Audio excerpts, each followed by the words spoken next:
Hello everyone, नमस्ते। वापस से आप सबका स्वागत है मेरे इस नेक्स्ट सेशन में। सर अब लेवल 1 में तो स्टूडेंट ने सारे सब्जेक्ट में बहुत कुछ सीखा हुआ है। Right. अभी हमारा लेवल 2 और लेवल 3 भी आने वाला है, तो सर उसमें स्टूडेंट्स क्या एडवांस सीखेंगे सर? तो क्या आपको उससे रिजल्ट मिला?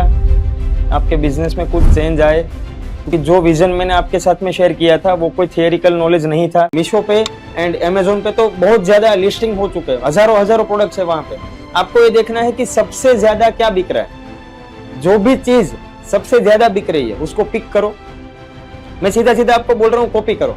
शुरुआत में यही करना है। तो अभी सर क्या है ना, उसकी डिमांड बहुत ज्यादा बढ़ गई है। तो Okay. अभी हमसे वो हैंडल भी नहीं हो पा रहा है, क्योंकि कारीगर भी हमारे पास बहुत कम है। तो कारीगर हम कहाँ से ढूंढे सर? देखो, टेक्नोलॉजी ड्रिवन बिजनेस बनाना ये सबसे इम्पोर्टेंट चीज है आज की दुनिया में। जैसे फैशन डिजाइनिंग की जो कॉलेजेस है वहां पे अगर आप जाओगे तो 3 साल का कोर्स होगा फैशन डिजाइनिंग का पूरा क्यूरिकुलम। एंड इसको कंप्लीट करते करते आपको एक तो टाइम सबसे बड़ी वैल्यू है किसी की भी जिंदगी में। तो आपका टाइम जाएगा इतना ज्यादा, ठीक है। टेक्नोलॉजी ड्रिवन आपका काम हो, ये सबसे इम्पोर्टेंट है।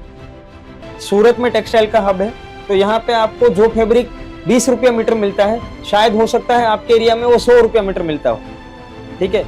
यहाँ तक का प्राइसिंग डिफरेंट मैं पूरे इंडिया में खुद देख चुका हूँ कि कहीं कहीं जगह पे रो सिल्क जो है, प्योर रो सिल्क, वो 800 रुपया मीटर होता है। एंड सूरत में वो मान लो 40 रुपया मीटर है, ठीक है। मलबरी कॉटन है, बहुत सारी अलग बहुत सारे फैब्रिक्स है, मतलब हजारों वैरायटी के फैब्रिक्स है। एंड प्राइसिंग उसकी सबसे ज्यादा डाउन यहाँ पे है। Sir what are the things that we have to keep ready to start a boutique, के हमें कौन सी चीजें स्टार्ट करने से, ब्यूटिक स्टार्ट करने से पहले रेडी रखनी पड़ेगी? हेलो एवरीवन, आप सबका स्वागत है। मैं हूँ आपकी होस्ट नेहा। आज का जो क्लास है बहुत ही ज्यादा खास होने वाला है, क्योंकि आज हम बिजनेस ऑपरेशन का डाउट सॉल्व कुछ अलग तरीके से करने वाले हैं। और आज हमारे साथ जुड़े हुए हैं मोहित सर। हेलो एवरीवन, नमस्ते। वापस से आप सबका स्वागत है। अब तो लेवल 1 भी हमारा कंप्लीट होने वाला है, तो स्टूडेंट ने लेवल 1 में तो बहुत कुछ सीखा है। तो सर शॉर्ट में रिकैप करवा दीजिए ना। मुझे पहले ये बताओ कि आपने जो मैंने सिखाया आपको उसको आपने अपने बिजनेस में इम्प्लीमेंट किया, तो क्या आपको उससे रिजल्ट मिला? आपके बिजनेस में कुछ चेंज आए? क्योंकि जो विजन मैंने आपके साथ में शेयर किया था वो कोई थियोरिकल नॉलेज नहीं था। एंड आगे भी जो लेवल 2 एंड 3 में मैं आपको नॉलेज देने वाला हूँ वो कोई थियोरिकल नॉलेज नहीं है, वो प्रैक्टिकल ऐसा नॉलेज है जो जैसे प्रिया मैम आप सबको सिखाते हैं प्रॉपर मेथड्स एंड टेक्निक, मैं भी ऐसी कोशिश में लगा हुआ हूँ कि मैं आपको प्रैक्टिकल नॉलेज प्रोवाइड करूँ जो आप सीधा अपने बिजनेस में इंप्लीमेंट कर सको। थोड़ी मेहनत लगेगी क्योंकि ये आपके लिए सब्जेक्ट नया है और आप सबको इंटरेस्ट भी स्टिचिंग में, एम्ब्रॉयडरी में, उन सब में है। लेकिन ये डेफिनेटली है कि अगर आप इसको अपने बिजनेस में इंप्लीमेंट करते हो तो आपका बिजनेस 10x 100x तक ग्रो कर सकता है। बिजनेस ऑपरेशन को लेके मेरे माइंड में कुछ सवाल है। जैसे कि क्या है ना सर, बिजनेस ऑपरेशन का नाम सुनते ही स्टूडेंट्स के माइंड में एक ही सवाल आता है कि ये सब्जेक्ट इतना डिफिकल्ट क्यों है? राइट। तो आपका ओपिनियन क्या है सर उसमें? बिजनेस ऑपरेशन कोई सब्जेक्ट नहीं है, बिजनेस ऑपरेशन डिफिकल्ट भी नहीं है एंड बिजनेस ऑपरेशन कोई सब्जेक्ट भी नहीं है। अगर आप बिजनेस कर रहे हो तो ये कोई सब्जेक्ट नहीं है आपके लिए, ये वो जरूरत है जो आपको आनी ही चाहिए। अगर ये नहीं आता है इसका मतलब आपको बिजनेस करना नहीं आता है, और बिजनेस करना नहीं आता है तो क्या आप फिर प्रॉफिट बनाओगे, क्या लॉस करोगे? कोई सेंस ही नहीं बनता इस चीज का। तो ये मेरे हिसाब से कोई सब्जेक्ट नहीं है, ये उस हर इंसान की नेसेसिटी है, नीड है जो खुद बिजनेस कर रहा है। सर अब मेरा दूसरा सवाल ये है कि स्टूडेंट्स है ना अपने बिजनेस में बहुत सारी छोटी छोटी गलतियां करते हैं और उनको पता भी नहीं होती वो गलतियां। तो सर आपके एक्सपीरियंस में कौन कौन सी गलतियां है वो सर?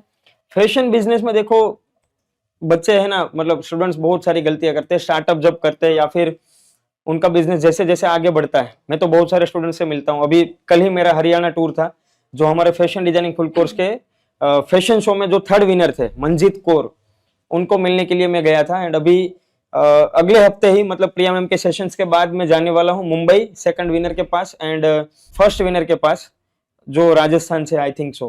तो हम तीनों जगह पे इस मंथ में ही विजिट करने वाले हैं। एंड बहुत सारी जगह पे, मतलब दिल्ली, मुंबई, बेंगलोर, हर जगह पे मैंने स्टूडेंट्स को देखा है, विजिट किया है उनके ब्यूटिक को।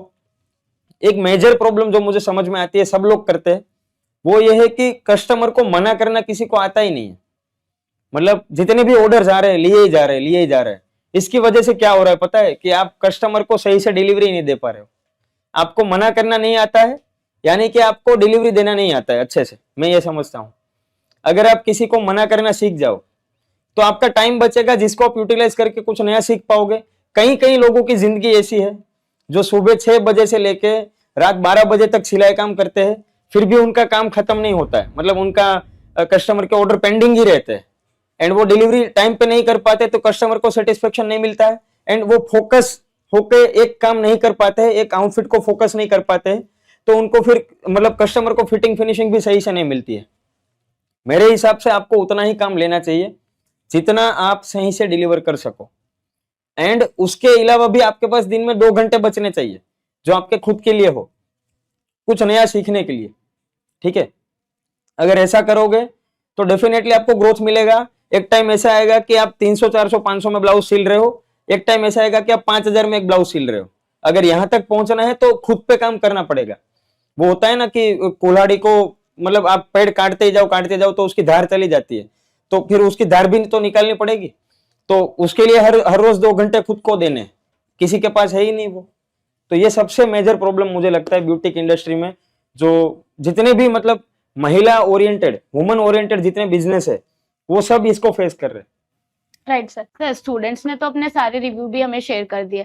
मेरे जो जितने भी सवाल थे वो तो यही खत्म हो गए। अब देखते हैं स्टूडेंट्स के पास कुछ ना कुछ तो सवाल होंगे ही। हाँ बिल्कुल। तो अभी हम स्टूडेंट्स के सवाल ले लेते हैं। तो सर पहले स्टूडेंट का ये सवाल है कि सर मैं ऑनलाइन बिजनेस स्टार्ट करना चाहती हूँ, मैं आउटफिट बना के ऑनलाइन सेल करना चाहती हूँ, पर मेरा बजट भी इतना नहीं है और मैं रेंट पे रह रही हूँ और जीएसटी की प्रोसीजर भी मैंने नहीं करवाई है और मुझे ऑफलाइन बिजनेस तो करना ही नहीं है, करना है तो मुझे ऑनलाइन बिजनेस ही करना है। जैसे कि ऑनलाइन बिजनेस मीशो पे मेरी आउटफिट बना के मुझे सेल करना है, बट मीशो पे आउटफिट कम प्राइस में ही जाती है। Right. ऐसे में मैं क्या करूँ सर? देखो, आपको मार्केट को स्टडी करना पड़ेगा इसके लिए। सबसे पहले तो अगर आपका ऑनलाइन बिजनेस है, ये जिन जिन लोगों को लायबल लगता है ये क्वेश्चन, उनके लिए मैं आंसर कर रहा हूँ।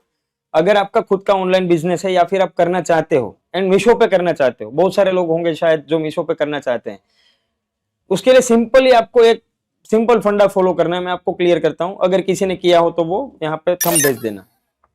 सिंपल आपको ये करना है, मीशो पे जाना है, अमेजोन पे जाना है एंड जो भी आपको बेचना है, एग्जांपल से मान लो आपको किड्स एथनिक वेयर का काम करना है।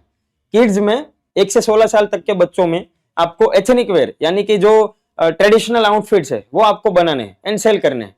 तो आपको वो वहां पे जाके सर्च करना है एंड देखना है कि टॉप 5 रैंकिंग में कौन कौन से आउटफिट है। टॉप पेजेस में अगर आप देखोगे ये सर्च करके किड्स एथनिक वेयर, तो 100 से ज्यादा पेजेस आ जाएंगे।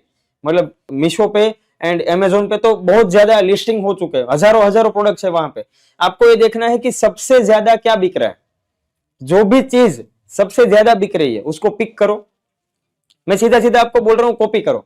शुरुआत में यही करना है। आपका खुद का प्रोडक्ट बनाने से पहले आपको ये करके देखना है, इसी को बोलेंगे मार्केट टेस्टिंग। और जो 4th सेशन है अपना लेवल 2 का, उसमें मैं आपको बहुत डिटेल में ये सिखाने वाला हूं कि किस तरीके से ये करते हैं। ठीक है, तो किसी भी प्रोडक्ट को पिक करना है टॉप 10 प्रोडक्ट में से एंड उसको फिर बनाना है, चलाना है मार्केट में, ताकि आपको समझ में आए। ऑफलाइन भी करो या फिर ऑनलाइन मीशो पे चढ़ा दो। प्राइसिंग का जो इश्यू है आपको, तो आपको उसके लिए सेम फैब्रिक ढूंढने की जरूरत नहीं है, आपको सेम लुक दिखाने की जरूरत है। तो सेम लुक सेम आउटफिट का आप बनाओ एंड फिर उसको लिस्ट कर दो मीशो पे अपनी प्राइस रेंज के अकॉर्डिंग। अगर आपको सही फैब्रिक नहीं मिल रहा है तो आपको एरिया चेंज करना होगा। मैं जहां तक समझ रहा हूं, सूरत में टेक्सटाइल का हब है, तो यहाँ पे आपको जो फैब्रिक 20 रुपया मीटर मिलता है, शायद हो सकता है आपके एरिया में वो 100 रुपया मीटर मिलता हो। ठीक है, यहाँ तक का प्राइसिंग डिफरेंट मैं पूरे इंडिया में खुद देख चुका हूं कि कहीं कहीं जगह पे रो सिल्क जो है, प्योर रो सिल्क, वो 800 रुपया मीटर होता है एंड सूरत में वो मान लो 40 रुपया मीटर है। ठीक है, मलबरी कॉटन है, बहुत सारी अलग अलग बहुत सारे फैब्रिक्स है, मतलब हजारों वेराइटी के फैब्रिक्स है एंड प्राइसिंग उसकी सबसे ज्यादा डाउन यहाँ पे है सूरत में। टेक्सटाइल का हब है इसलिए, सूरत अहमदाबाद कहीं पे भी। तो आप एक बार आपको ये होगा, मतलब आपके लिए टूर होगा, यहां से आप कॉन्टेक्ट इकट्ठा करो, हम भी आपकी हेल्प करेंगे उसके लिए। ठीक है, आप एक बार मार्केट सर्वे करो। जैसे ही आपके सब व्यापारी के साथ, सब बिजनेसमैन के साथ कॉन्टेक्ट बनेंगे, उसके बाद आपको क्या करना है, हर बार आपको कुछ भी नया चाहिए तो आपको व्हाट्सएप पे फोटो भेजेंगे, आपको उसको मंगवा लेना है। तो इस तरीके से आप अपनी प्राइसिंग को डाउन ला सकते हो। हम ये करने की कोशिश नहीं करते, इसलिए हमारा कॉस्टिंग बहुत ज्यादा रहता है। ये सिर्फ मैंने आपको एग्जांपल दिया किस चीज का, फैब्रिक का।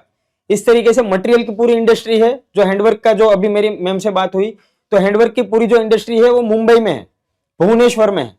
तो आपको एक बार तो उसको घूमना ही चाहिए, मैं बोलूंगा उसको घूमना ही चाहिए आपको। मैं लगभग 20 बार जा चुका हूं वहां पे, भोईरावड़ है एंड भुवनेश्वर है। तो वहां पे जाके आपको मटेरियल देखना चाहिए। वहां पे मैं जहां तक समझ रहा हूँ, शादी आरी का जो वर्क होता है वो मान लो एग्जाम्पल से मान लो 100 रुपए का वो पैकेट आता है, वहां पे वो 20 का भी नहीं आता है। एंड ट्रांसपोर्ट अगर आप साथ में गिन लो, आपके घर तक पहुंचेगा तो भी 30 में पहुंच जाएगा। ठीक है, तो मटेरियल कॉस्ट आपकी कहां कहां पे कैसे सेव होगी ये आपको समझना है, इसी से आपका कॉस्टिंग डाउन आएगा, सबसे पहली चीज। दूसरा आपको ये भी जानना है, जैसे मान लो हैंडवर्क का काम अगर मैं सूरत में करवाऊं तो मुझे एक कारीगर का रेट पड़ेगा घंटे का मान लो 100 रुपए, ये नॉर्मल है। एंड अगर मैं कलकत्ता चला जाऊं, मैं अगर उस साइड चला जाऊं साउथ में, तो वहां पे मुझे एक कारीगर का रेट पड़ेगा 30, 40, 50 रुपये घंटा, इतना डिफरेंट है। तो अगर मेरा काम बहुत बड़ा है, बल्क में हो रहा है, तो मुझे क्या करना चाहिए, मैं सूरत में मेरा एक छोटा सा खाता बनाऊंगा, अपना छोटी सी जगह रखूंगा एंड वहां पे 3-4 कारीगर को रखूंगा सैंपलिंग के लिए। मान लो 12 कली का लहंगा है, 12 कली का लहंगा, तो उसमें से एक कली मैं यहाँ पे बनाऊंगा एंड 11 कली बनाने के लिए मैं उसको कलकत्ता भेज दूंगा पार्सल करके। ये बहुत लोग करते हैं सूरत से भी, एंड पूरे इंडिया में जिन जिन लोगों के इस तरीके से नेटवर्किंग है वो इसी तरीके से काम करते हैं कॉस्टिंग को डाउन करने के लिए। मैं आपको बहुत सारे एग्जांपल्स दे रहा हूं। वैसे आपको ये सोचना है कि आपका क्या प्रोडक्ट है, आपको मीशो पे, अमेजोन पे क्या लिस्ट करना है, एंड उसके हिसाब से फिर आपको ये सोचना है कि मैं अपने कॉस्टिंग को सबसे ज्यादा डाउन कैसे लेके आऊं। कंपटीशन से भी ज्यादा डाउन आपका कॉस्टिंग होना चाहिए, आपका प्राइसिंग होना चाहिए एंड आपका प्रॉफिट सबसे ज्यादा होना चाहिए। मान लो कंपटीशन में कोई एक पीस बेच रहा है 1000 रुपए का और उसका प्रॉफिट है 200 रुपये, मैं ये बोल रहा हूं उससे अच्छा पीस आपका होना चाहिए, 1000 रुपए में ही बेचो लेकिन आपका प्रॉफिट होना चाहिए 400 रुपए। तो उसके लिए आपको ये सब कुछ करना पड़ेगा जो मैंने आपको बोला। सर जैसे कि आपने एक्सप्लेन किया कि मीशो पे कम प्राइस में भी सेट करके कर सकते हैं। अभी देखिए कंपटीशन वाले हमसे कम प्राइस में सेल करेंगे, तो आजकल स्टूडेंट्स का माइंडसेट या किसी कस्टमर का माइंडसेट कैसा हो गया कि कम प्राइस में ही उनको सारी चीजें चाहिए। तो Right. ऐसे में स्टूडेंट्स कैसे हैंडल करेंगे सर? देखो, मेरा खुद का ऑनलाइन बिजनेस था अब तक, मैं अभी उस बिजनेस में से निकला हूँ, 2 महीने हुए। अमेजोन, फ्लिपकार्ट, मीशो, मीरो सब जगह पे हमारा लिस्टिंग है प्रोडक्ट, एंड हम उसको ethnic wear, kids ethnic wear हम बेचते थे। मैं निकल चुका हूँ लेकिन बिजनेस तो अभी भी चल रहा है एंड 4-5 साल का उसका भी मेरा एक्सपीरियंस है। तो मैं आपको शेयर करूं, इनिशियल डेज में हमारा भी ये स्ट्रगल था कि प्राइसिंग हमारा कंपटीशन से ज्यादा था, कस्टमर ले नहीं रहा है, ठीक है, एंड कंपटीशन का प्राइसिंग कम था लेकिन उनका प्रोडक्ट का क्वालिटी भी डाउन था। आप ये समझो साथ में, मेरे को ये ट्रस्ट गेन करने में, ट्रस्ट बनाने में, लोगों का ट्रस्ट जीतने में मेरे को टाइम लगा 1.5 साल का। लेकिन उसके बाद कंसिस्टेंटली मेरे 500 से ज्यादा ऑर्डर आते थे और अब तक आते थे। जहां तक मैं था बिजनेस में मुझे पता है 500 से ज्यादा ऑर्डर डेली के आते थे हमारे, क्योंकि हमने क्वालिटी को नहीं छोड़ा है। ऑनलाइन बिजनेस में सबसे ज्यादा जो चीज है समझने वाली वो यही है कि कस्टमर सिर्फ आपके फोटो को देख रहा है, कस्टमर सिर्फ ये देख रहा है कि फोटो में क्या है। जैसे ही वो चीज उसके हाथ में जाती है, अगर वो फोटो से अच्छी निकली तब तो ठीक है, अगर वो फोटो से बुरी निकली, फोटो से गंदी निकली, तो फिर वो दोबारा थोड़ी ना आपको ऑर्डर करने वाला है, वो रिव्यू भी नहीं देगा, या फिर रिव्यू डालेगा तो गलत रिव्यू डालेगा कि मैंने मंगवाया था ये, मेरे पास आ गया ये। तो रिव्यू देख के फिर और कौन ऑर्डर करेगा, आप समझो। तो क्वालिटी का खेल है पूरा ऑनलाइन में। ऑफलाइन से ज्यादा अच्छी क्वालिटी बरकरार रखना is the only matter and is the only subject जो आपको बरकरार रखना है, आपको करना है इस बिजनेस में। ई कॉमर्स वाले बिजनेस का यही कोर है। थोड़ा टाइम लगेगा लेकिन मैं डेफिनेटली आपको ये बोल रहा हूं कि अगर आप क्वालिटी पे खेल रहे हो तो आपको रिजल्ट मिलेगा ही मिलेगा लॉन्ग टर्म में। शॉर्ट टर्म में अगर आपको रिजल्ट चाहिए तो आप प्राइसिंग पे खेल सकते हो, आप क्वालिटी पे खेल सकते हो। अच्छी क्वालिटी नहीं दोगे, बहुत सारे ऑर्डर आ जाएंगे लेकिन वो उतना माल फिर रिटर्न भी आएगा। जो कर रहा होगा उसको पता होगा, वो भी हंसेगा भी यहाँ पे कि जितना भेजोगे उतना सब कुछ वापस आएगा दिवाली पे, तो कुछ बचेगा नहीं फिर बिजनेस में, ठीक है। तो ये नहीं करना है सर। आपकी ये चीज तो राइट है कि अगर स्टूडेंट कंसिस्टेंसी कोई भी बिजनेस स्टार्ट करे तो उसको कंसिस्टेंसी मेंटेन करना बहुत जरूरी है, Right. तभी उनको सक्सेस मिलेगा सर। अभी सर दूसरा सवाल स्टूडेंट का ये है कि सर मैं और मेरी मासी फार्मर जो कैप पहनते हैं उसका बिजनेस करते हैं, तो अभी सर क्या है ना, उसकी डिमांड बहुत ज्यादा बढ़ गई है। तो अभी हमसे वो हैंडल भी नहीं हो पा रहा है क्योंकि कारीगर भी हमारे पास बहुत कम है। तो कारीगर हम कहाँ से ढूंढे सर? देखो, जैसे अभी वो मैडम से बात हुआ ना जिन्होंने हैंडवर्क के कारीगर खुद डेवलप किए, फार्मर की कैप बनाना कोई बड़ी बात नहीं है, ठीक है। मेरे हिसाब से वो कोई भी सीख सकता है। अगर आप किसी गांव में हो, अगर आप किसी छोटी जगह से भी ये बिजनेस कर रहे हो, ये सिखाना, ऐसी छोटी छोटी चीजें सिखाना, जैसे कुर्ती मैन्युफैक्चरिंग सिखाना, पापड़ का बिजनेस होता है किसी का तो पापड़ बेलना सिखाना, ये ऐसे छोटे छोटे काम कोई बड़ी बात नहीं है। मेरे हिसाब से इसमें कारीगर को ढूंढना नहीं चाहिए। कारीगर को मत ढूंढो, कारीगर आप खुद बनाओ। अगर आपके खुद के कारीगर होंगे, खुद के बने हुए लोग होंगे, तो वो आपके साथ में लॉन्ग टर्म टिकेंगे। और उनका ये भी होगा कि देखो, एक चीज है कि कोई कारीगर है जो ऑलरेडी 2-3 साल से काम कर रहा है, ठीक है, उसका फिर एक वो होता है ना कि मैं इतने प्राइसिंग के नीचे काम नहीं करूंगा। मान लो किसी का कारीगर का क्या होता है कि मेरे को 12,000 सैलरी मेरे को मिनिमम चाहिए, उससे नीचे मैं काम नहीं करूंगा। लेकिन अब हमारे पास उतना काम नहीं है ना, अभी हम उसको 12,000 दे सके। मान लो हमारे पास 9,000 का काम है मंथली, कि हम उसको 9,000 दे सकते हैं, तो 3,000 का तो अपने को घाटा होगा। लेकिन जो नया बंदा होगा आपके साथ में, जिसको आप सिखा रहे हो, उसका कभी ये नहीं होगा। उसका तो ये होगा कि हाँ आप मुझे सिखा दो, जितना होगा उतना ठीक है। तो इस तरीके से चलने पे थोड़े दिक्कत आएंगे शुरू शुरू में, लेकिन वो आदमी आपके साथ में लॉन्ग टर्म टिकेगा। कारीगर को ढूंढते रहोगे तो वो फिर कोई सही रास्ता नहीं है। धीरे धीरे वो भी हो जाता है, वो समय के साथ में होता है। 6-8 महीने में अगर आप अपनी रिसर्च जारी रखोगे, एंड अगर आपको वो, जिन मैडम से मेरी बात हुई, उस तरीके से आपको भी आता है रील्स बनाना, नेटवर्किंग करना, तो सोशल मीडिया पे डालो कि मेरा ये ब्यूटिक है, मेरे को इस तरीके से कारीगर की नीड है, उस तरीके से मेरे को वर्कर की नीड है, तो मिल जाएंगे। फिर आपको आपके एरिया में जो भी लोकल्स होंगे उसमें से कोई ना कोई आपको अप्रोच करेगा। तो ये वीडियोस बनाना भी बहुत जरूरी है। सोशल मीडिया सब्जेक्ट बहुत इंपॉर्टेंट है किसी भी बिजनेस के लिए। जितना इंपॉर्टेंट बिजनेस मैनेजमेंट है, जितना इंपॉर्टेंट सिलाई काम है, उतना ही इंपॉर्टेंट सोशल मीडिया भी है। अगर सोशल मीडिया पे आपका प्रेजेंस नहीं है, आपका फेस नहीं है, आपका प्रोडक्ट नहीं है, तो फिर कोई मतलब नहीं है। भले आपका ऑफलाइन बिजनेस हो, मैं ये बोल रहा हूँ, ऑनलाइन बिजनेस एक अलग चीज है, ऑफलाइन बिजनेस अलग चीज है। लेकिन ऑफलाइन बिजनेस का भी आज के जमाने में ऑनलाइन में प्रेजेंस होना बहुत ही जरूरी है। आपका छोटे से छोटा ब्यूटिक होगा ना, फिर भी आप अगर ऑनलाइन रिप्रेजेंट हो तो आपको बहुत फायदा होगा इससे। तो ये कर लो सबसे पहले तो, ठीक है। सर आपने तो अब इतना सब कुछ समझा है, वो मुझे प्रॉपरली समझ आ गया। वापस एक बार स्टूडेंट्स का भी रिव्यू ले लेते कि उनका कितना समझ आया ये सर टॉपिक में। सर पूजा मैम को पिक करते, पूजा चौधरी मैम को। Hello, good morning sir. Good morning. जैसे आपने कहा था ना कि बिजनेस में वो प्राइसिंग वाला और प्रॉफिट होना चाहिए, हाँ वैसा मैंने किया है। बट ऐसा होता है कि मैं करने वाले अकेली होती हूँ हैंडवर्क, तो उसमें मेरे को टाइम बहुत लगता है, जिसकी वजह से बहुत बार ऐसा होता है कि ज्यादा ऑर्डर आ जाते हैं तो मेरे को आउट ऑफ स्टॉक डालना पड़ता है या तो फिर रिजेक्ट करना पड़ता है ऑर्डर।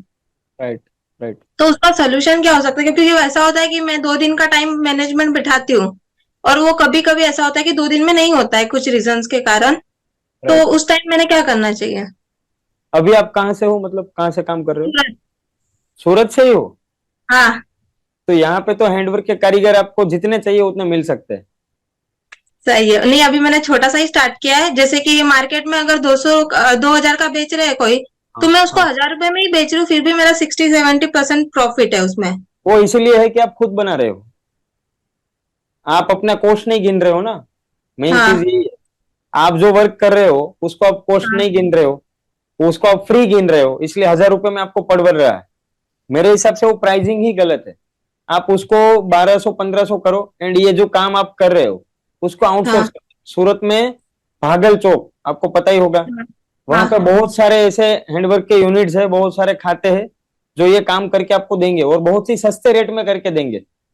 ठीक है, ये काम आपको नहीं करना है। आपका काम क्या रहेगा, कस्टमर को लाओ, ठीक है, ये हाँ जितना भी आप आउटसोर्स कर सकते हो उतना कर दो। एंड बाकी जो बच रहा है, मान लो फैब्रिक लेके आना है, या फिर कस्टमर बोल रहे कि हाँ मेरे पास टाइम नहीं, आप मेरे को फैब्रिक लाके दो, तो वो काम आप करो। ठीक है, हैंडवर्क का काम बाकी आप आउटसोर्स कर दो। आपको आता है बहुत अच्छे से, इसका मतलब ये होना चाहिए कि आप उसको यूटिलाइज करो अपनी स्किल्स को लोगों के पास काम करवाने में। आप जिससे भी करवाओगे उससे आप ऐसे ही करवाओ जैसे आपको चाहिए। अभी के टाइम पे हाँ सबसे बड़ी दिक्कत यही है कि लोग जैसा खुद कर सकते हैं, मान लो आप सिलोगे तो आप अच्छे से सिलोगे, लेकिन आप कारीगर के पास सिलवाओगे तो वो फिर फिनिशिंग नहीं आता है। ठीक है, उतना की आती ही नहीं जैसे हम अपने को चाहिए होती है। हाँ राइट राइट राइट। तो यही सबसे बड़ी दिक्कत है।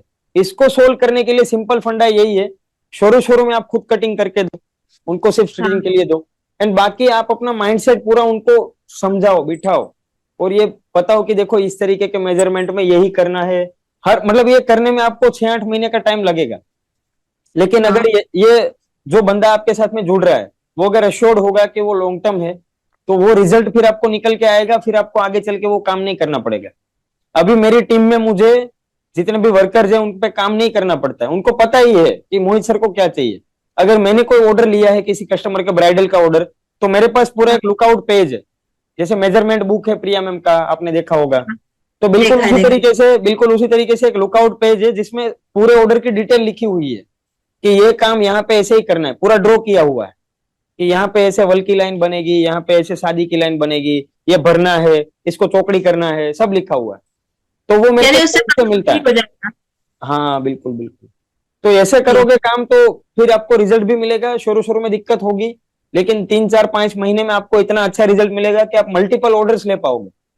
अभी आप खुद काम करके कितने ऑर्डर ले पाते हो? एक दिन का एक पीस भी नहीं बनता होगा। मैं एक दिन में एक पीस नहीं बना पाती हूँ, 2 3 हाँ दिन वही लगते हैं, क्योंकि ऑनलाइन तो, क्लास भी रहती है, होमवर्क।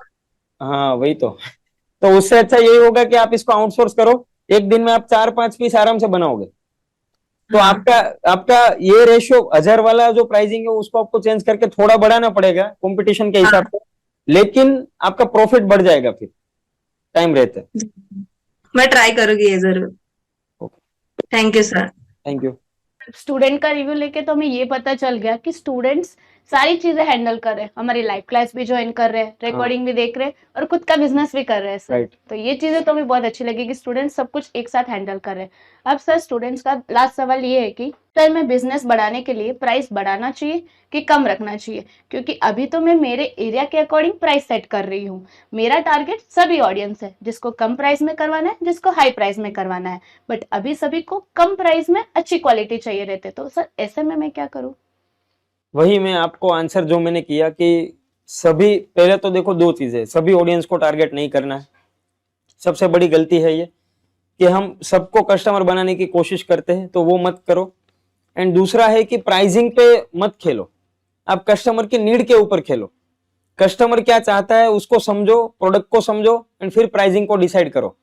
मैं आपको अपना खुद का एग्जांपल देता हूँ। जैसे फैशन डिजाइनिंग की जो कॉलेजेस है वहां पे अगर आप जाओगे तो 3 साल का कोर्स होगा फैशन डिजाइनिंग का पूरा क्यूरिकुलम, एंड इसको कंप्लीट करते करते आपको एक तो टाइम सबसे बड़ी वैल्यू है किसी की भी जिंदगी में, तो आपका टाइम जाएगा इतना ज्यादा, ठीक है, आपका ट्रैवलिंग में एक्सपेंस जाएगा बहुत ज्यादा, एंड जो आप क्लासेस कर रहे हो उसे प्रैक्टिकल नॉलेज इतना नहीं मिलता है जिससे आप एक अपना खुद का बिजनेस, ब्यूटिक, टेलर, कुछ भी फैशन में बिजनेस खड़ा कर सको। ये मैंने खुद ने देखा। एंड फीस भी मैंने कितना पे किया 3 साल का, 4-5 लाख रुपया के तकरीबन मैंने पे किया था। तो उसी से ये आइडिया निकल के आया, राजा रानी कोचिंग का आइडिया वहीं से निकल के आया कि देखो ऐसा नहीं करना है, हमें प्राइसिंग पे नहीं खेलना है, हमें एक ऑडियंस को टारगेट करना है जो टियर 2 एंड टियर 3 में है, मास ऑडियंस को टारगेट करना है, ठीक है। एंड प्राइसिंग ऐसी रखनी है कि जो सबको परवड़े। उसमें भी मैंने बहुत सारे ऑप्शंस दे दिए कि इंस्टॉलमेंट का ऑप्शन है, आपको प्राइसिंग तो पता ही है, वो मैं अभी क्या बोलूं। एंड मतलब कस्टमर को फैसिलिटेट करने के लिए आप क्या क्या कर सकते हो वो सब कुछ करना है। कई बार क्या होता है ना कि प्राइसिंग कम करने की जरूरत नहीं होती, अगर आप उनको इंस्टॉलमेंट का ऑप्शन भी प्रोवाइड करते हो तो उनसे काम बन जाता है। तो लाखों रुपए फीस देने से अच्छा है आप यहाँ पे जो कोर्स कर रहे हो, यहाँ पे आपको प्रैक्टिकल नॉलेज भी मिल रहा है, साथ साथ में आपको इसका रिकॉर्डिंग भी मिल रहा है, लाइफ लॉन्ग ये लर्निंग है। एंड प्रैक्टिकल नॉलेज होने की वजह से आप इसको अपने बिजनेस में सीधा सीधा इंप्लीमेंट भी कर पाते हो, ठीक है। तो ये मतलब ये प्रॉब्लम देख के सॉल्यूशन हमने डेवलप किया है। तो इसी तरीके से आपको अपने प्रोडक्ट को डेवलप करना है, उसके बाद प्राइसिंग पे काम करना है, मार्केट में टेस्ट करना है, अगर वो चल रहा है मार्केट में फिर ही उसको लॉन्च करना है। ये पूरी प्रोसेस होती है। तो प्राइसिंग कम रखूं ज्यादा रखूं ये क्वेश्चन कोई वैलिड क्वेश्चन नहीं है। एंड दूसरा कि मैं कहाँ पे प्रोडक्ट को मतलब कौन से कस्टमर सेगमेंट को मैं टारगेट करूं, वो आपको पहले से सोच के रखना है कि मुझे प्रीमियम कैटेगरी में ही जाना है, मैं प्रीमियम लोगों को ही सर्व करूंगी। तो आपको फिर उसी तरीके से काम करना पड़ेगा, आपको फिर ब्रांडिंग पैकेजिंग भी वैसा करना पड़ेगा। प्रीमियम अगर कैटेगरी को आप टारगेट कर रहे हो तो वहां पे आपको अपना प्रोडक्ट का पैकेजिंग भी ऐसा रखना पड़ेगा जो प्रीमियम हो, उसमें भी बहुत खर्चा आता है, ठीक है। एंड अगर आप सोच रहे हो कि नहीं मेरे को तो लोग ऐसे कैटेगरी को टारगेट करना है जो टियर 2 टियर 3 से है, या फिर ऐसी ऑडियंस को टारगेट करना है जो 200 500 1000 में ब्लाउज सिलवाना चाहते हैं, तो पैकेजिंग के नाम पे फिर एक थैली भी चल जाती है, एक थैला भी चल जाता है, ठीक है। तो ये सेगमेंटेशन के ऊपर है कि आप किसको टारगेट कर रहे हो और क्या डिलीवरी कर रहे हो, ठीक है। सर आपने जो भी एक्सप्लेन किया कि जो भी मास कस्टमर्स है उनको हमें हैंडल करना रहता है, अभी सब कस्टमर्स का माइंडसेट अलग अलग होता है, तो बिल्कुल। वो कैसे हम समझे सर? मार्केट में अपनी प्रोडक्ट को टेस्ट करके ही ये पता चलता है कि कस्टमर का माइंडसेट क्या है आपके प्रोडक्ट के ऊपर। जैसे जब हमने स्टार्ट किया 2021 में राजा रानी कोचिंग, तो शुरू में क्या हुआ ना कि हम कुछ भी लेकर के आते थे, कोई सा भी वर्कशॉप, ब्लाउज का, कुर्ती का, एंड हम टेस्टिंग के लिए इसको लेकर के आते थे कि ऑडियंस का क्या रिस्पॉन्स है। तो बहुत कुछ करने के बाद टी शर्ट के वर्कशॉप किए, प्रिया मैम ने बहुत कुछ किया, लगभग 80 से 100 वर्कशॉप्स किए होंगे। फिर हमें उसमें से फिल्टर करके पता चला कि सबसे ज्यादा इंडिया में जो चीज चलती है वो है ब्लाउजेस। आप सब मुझसे एग्री करोगे इस बात में? सबसे ज्यादा जो डिमांडेबल चीज है पूरे इंडिया में वो है ब्लाउज। सबको सीखना है। क्यों? क्योंकि एक ही दिक्कत है, आप सब महिलाओं की एक ही दिक्कत है, सब ऑडियंस की एक ही दिक्कत है कि वो ब्लाउज सिलवाने के लिए टेलर के पास जाते, वो उनको बनवाने के लिए डालते हैं, फिर वो उनको मिलता है, वो पहनते हैं और उनको सही से फिटिंग फिनिशिंग नहीं आती, तो वो ये सोचते हैं कि इसको मैं खुद ही क्यों ना बना लूं। ये सबका ओपिनियन माइंडसेट रहता है। तो इस वजह से इसकी सबसे बड़ी नीड हमें दिखी मार्केट में, एंड फिर हमने 2 साल तक वही कैप्चर किया था। अगर आप राजा रानी के पास्ट अगर वर्कशॉप क्लास आप अगर देखो, ये फुल कोर्स वगैरह कुछ था नहीं जब उस टाइम पे, तो उस टाइम पे यही सब कुछ था हमारा कि ब्लाउज का मास्टर क्लास आ रहा है, ब्लाउज का ऑनलाइन क्लास है, ऑफलाइन क्लास है, फिर वर्कशॉप हो रहे हैं, प्रिंसेस कट का वर्कशॉप है, 4 डॉट का वर्कशॉप है, एक स्पेशल पैटर्न प्रिया मैम ने खुद बनाई थी, प्रिया एमजी स्पेशल पैटर्न ब्लाउज, उसका वर्कशॉप भी इनमें से कई लोगों ने लिया होगा। तो इस तरीके से नीड को समझते समझते आगे बढ़ना है, तभी प्रोडक्ट डेवलप होगा। फिर जाके हमें समझ में आया कि अच्छा ये तो ब्लाउज पे अगर हम फोकस कर रहे हैं तो ऐसी 9 अलग अलग कैटेगरी है गारमेंट कंस्ट्रक्शन में। कुर्ती भी चाहिए लोगों को, बेसिक तो किसी को आता ही नहीं है। सब लोग बोलते हैं कि मेरा बेसिक क्लियर है, मुझे फंडा सारे क्लियर है, लेकिन किसी का बेसिक क्लियर नहीं है, तभी तो फिटिंग फिनिशिंग नहीं आता है। तो पूरा एक क्यूरिकुलम रेडी हुआ, एक पूरा सिलेबस रेडी हुआ, एंड हमने लॉन्च किया स्टिचिंग का फुल कोर्स 2023 में। उसके बाद 2024-25 में हमने लॉन्च किया फैशन डिजाइनिंग फुल कोर्स और बहुत सारी फैकल्टीज के साथ में। तो ये धीरे धीरे आप आगे बढ़ते जाओगे, कस्टमर को समझते जाना है, उसकी नीड को समझते जाना है, एंड धीरे धीरे फिर आपको अपनी प्रोडक्ट को डेवलप करते जाना है, उसमें एड ऑन करते जाना है। देखो अभी ये मुझे नहीं पता, मैं अभी जो बोलने वाला हूं आपको इसका नॉलेज है या नहीं है, कई लोगों को समझ में आएगा, कहीं को नहीं आएगा, लेकिन मैं आपको बताता हूं। देखो बिजनेस में आपने मान लो यहां से स्टार्ट किया, एक होता है वर्टिकल इंटीग्रेशन, एक होता है हॉरिजॉन्टल इंटीग्रेशन। ठीक है, वर्टिकल इंटीग्रेशन यानी एग्जांपल के तौर पे मान लो मैं 2014 में ब्यूटिक का काम कर रहा था, ठीक है, तो फिर हमने लॉन्च किया पूरा एक नया, फैशन में ही काम कर रहे हैं हम, फैशन के बाहर तो मैं गया ही नहीं हूं, तो हमने लॉन्च किया कोचिंग। ठीक है, जो है इसी का एक पार्ट है, राजा रानी का ही पार्ट है, लेकिन दोनों का बिजनेस मॉडल पूरा डिफरेंट है। ये हो गया पूरा वर्टिकल इंटीग्रेशन कि एक बिजनेस था मेरा जहां पे मैं कस्टमर को फैसिलिटेट कर रहा हूं प्रोडक्ट दे करके, दूसरा मैंने ओपन कर लिया जहां मैं उनको फैसिलिटेट कर रहा हूं एजुकेशन दे करके। ठीक है, अभी कोचिंग की बात करते हैं, मान लो ये हो गया वर्टिकल इंटीग्रेशन। अभी मेरे दिमाग में और 6 बिजनेसेस है जिसको मैं आगे चल के करने वाला हूं। हो गया फैशन का बिजनेस, एक हो गया ब्यूटिक, एक हो गया एजुकेशन, और 5-6 चीजें मैं करने वाला हूं आने वाले टाइम में। हॉरिजॉन्टल इंटीग्रेशन में आपको समझाता हूं। कोचिंग स्टार्ट किया तब सबसे पहले हम सिखाते थे सिर्फ सिलाई काम। ठीक है, धीरे धीरे हमने क्या स्टार्ट कर दिया, धीरे धीरे फिर हमने सिखाना स्टार्ट कर दिया embroidery, textile, social media, business operations, embroidery, CAD, styling, merchandising and mehndi, makeup, nail art, resin art. तो ये हो गया हॉरिजॉन्टल इंटीग्रेशन कि सिर्फ एक चीज पे फोकस ना करते हुए अलग अलग चीजों को हमने डेवलप किया, अलग अलग फैकल्टीज को डेवलप किया, एंड सिर्फ प्रिया मैम की ऊपर फोकस नहीं रहेगा। प्रिया मैम को कल को कुछ मान लो ऊपर नीचे हो जाता है उनके साथ में, तो राजा रानी का फिर करता धरता कौन रहेगा, आप समझो। तो ये सोच होती है किसी भी बिजनेसमैन के माइंड में, ये मेरी सोच नहीं है, प्रिया मैम की सोच है। उन्होंने इसको आगे बढ़ाया कि नहीं, सिर्फ सारी जिम्मेदारी सिर्फ मुझ पे नहीं रहेगी, आने वाले टाइम में मैं इसको डिस्ट्रीब्यूट करना चाहती हूँ, तो और फैकल्टीज भी मेरे साथ में जुड़ेगी। तो ये प्लान बना फिर, एंड वर्टिकल भी मैंने आपको समझा दिया। तो ये समझ में आया, इस तरीके से बिजनेस को धीरे धीरे आगे बढ़ाना होता है समय के साथ में। ये करते हुए मुझे 5 साल लगे, लेकिन मैंने आपको सिखा दिया तो शायद आपको 2 साल ही लगे। मेरे माइंड में जितने भी सवाल थे और आपने सबने मुझे डिस्कशन सेक्शन में शेयर किया तो वो अब यहीं खत्म हो गए, बट आपने जो अभी मुझे लाइव क्लास में शेयर किए हुए उसे कंटिन्यू करने आ रहे हैं हमारे साथ हर्ष सर।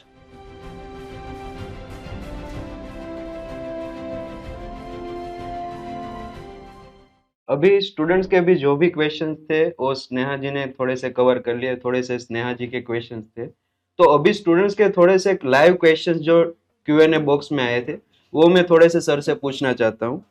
तो सबसे पहले मिताली मैम का सर ये क्वेश्चन था कि सर ऑफलाइन बिजनेस बेस्ट रहेगा या ऑनलाइन बिजनेस बेस्ट रहेगा? आपको कितना स्केल करना है ना उसके ऊपर डिपेंड है। अगर आपके पास ऑलरेडी एक इनफ फंड है, आपके पास इनफ मनी है कि आप अपने स्टोर्स पूरे इंडिया में डाल सकते हो, ठीक है, तो आपको ऑफलाइन ग्रो करना चाहिए। ठीक है, आपको अगर ये है कि नहीं मेरे को मेरी प्रोडक्ट सब तक पहुंचानी है बहुत ही आसानी से, ठीक है, तो आपको ऑनलाइन ग्रो करना चाहिए। दोनों सेगमेंटेशन पूरा डिफरेंट है। अभी सब लोग ना तो ऑफलाइन ना तो ऑनलाइन दोनों में ही काम कर रहे हैं। 90% बिजनेसेस ऐसे है फैशन बिजनेस में जिनका ऑफलाइन भी विजिबल है वो एंड ऑनलाइन में भी विजिबल है, ठीक है। तो मेरे हिसाब से तो ओमनी चैनल जाना is the best for in this time right now, कि आप सारे ही चैनल्स पे, इसको चैनल्स बोलते हैं, मतलब ऑफलाइन काम करना है तो वो एक चैनल हो गया, ऑनलाइन काम करना है वो अलग चैनल हो गया, आपको सब कुछ ही करना है उसको बोलते हैं ओमनी चैनल। तो ओमनी चैनल जाना अभी के लिए सबसे बेस्ट है कि अपना ऑफलाइन आप बिजनेस कर रहे हो ठीक है, लेकिन उसका प्रमोशन आप ऑनलाइन करो ताकि कस्टमर आपको रीच आउट करे। एंड अगर ऑनलाइन ऑर्डर आ भी जाता है इंस्टाग्राम, फेसबुक या व्हाट्सएप से तो उसको ले लो, उसमें क्या दिक्कत है। ओके सर, अभी दूसरा क्वेश्चन है दीपाली जी का कि सर अभी हम खुद से काम करते हैं, टीम नहीं है, तो सब कुछ कैसे हैंडल कर सकते हैं? ओके, देखो जब तक आप टीम को डेवलप नहीं करोगे, टीम के साथ आगे नहीं बढ़ोगे, तो बिजनेस को एक लेवल के बाद आप ग्रो नहीं कर सकते हो, ठीक है। टीम को बिल्ड करना is the most essentials for any business, ठीक है, कि अगर आपको एक लेवल से आगे बढ़ना है, अपने बिजनेस को बड़ा करना है, तो आपको टीम की जरूरत रहेगी ही रहेगी। अब टीम को कैसे बिल्ड करना है ये क्वेश्चन रहता है, मैं आपको वो भी शॉर्ट में क्लियर करता हूं। यहाँ पे देखो, आपको ये देखना है कि आप अपने बिजनेस में ऐसे 100 काम क्या कर रहे हो, आप लिख लो एक कागज पे कि ये 100 काम है जो मेरे बिजनेस के टोटल काम है, उसमें से 25 तो मैं कर रही हूं, ये 75 है जो मैं कभी कभार ही कर पाती हूँ, जब मेरे पास टाइम बचता है, मुझे याद आता है अरे यार ये तो मैंने किया ही नहीं, तब होता है, ठीक है। तो टोटल 100 काम होते हैं किसी भी बिजनेस के, उसको लिख लो। उसमें से आप ये देखो कि कौन से 10, 15, 5 आपको पसंद है, आपका कोर है वो। जैसे राजा रानी कोचिंग का कोर क्या है, एकेडमिक पार्ट राजा रानी का कोर है, सेल्स का पार्ट मैं कोर नहीं समझता हूं, सोशल मीडिया का पार्ट भी मैं कोर नहीं समझता हूं, मैं कोर पार्ट समझता हूं जो आपको अभी मैं वैल्यू दे रहा हूं वो। इसमें इनोवेशन आप आना सबसे ज्यादा जरूरी है। हमारा रोज का सेटअप कुछ डिफरेंट होता है रोज का, और आज का तो पूरा डिफरेंट है। तो मैंने इसके लिए तो मैंने पूरा प्रेशर किया हुआ था टीम को कि नहीं, मुझे अपना डाउट सेशन है वो मैं रेगुलर जितने फैकल्टीज करते हैं वैसे मैं नहीं करूंगा, ये तुम सबके लिए चैलेंज है, जाओ ये कुछ अलग करके लाओ तभी मैं डाउट सेशन में आके बैठूंगा। तो ये निकल के आया, और मैं समझ रहा हूं कि मुझे भी मजा आ रहा है इसमें, जो क्योंकि मुझे सामने से क्वेश्चंस आ रहा है तो मुझे इसको आंसर करने में मजा आ रहा है। बाकी सारे सेशंस में क्या होता है ना कि अकेला आदमी मैं खुद ही बोल रहा हूँ या फैकल्टी खुद ही बोल रही है, तो वो उसको खुद ही कंटाला आ जाता है कि क्या कर रहा हूं मैं। तो ये मुझे एंगेजिंग भी लगा एंड मुझे लग रहा है कि आप सबको भी एंगेजिंग लगेगा, ठीक है। तो ऐसे अलग अलग ट्रायल्स करते रहने चाहिए अपने बिजनेस में।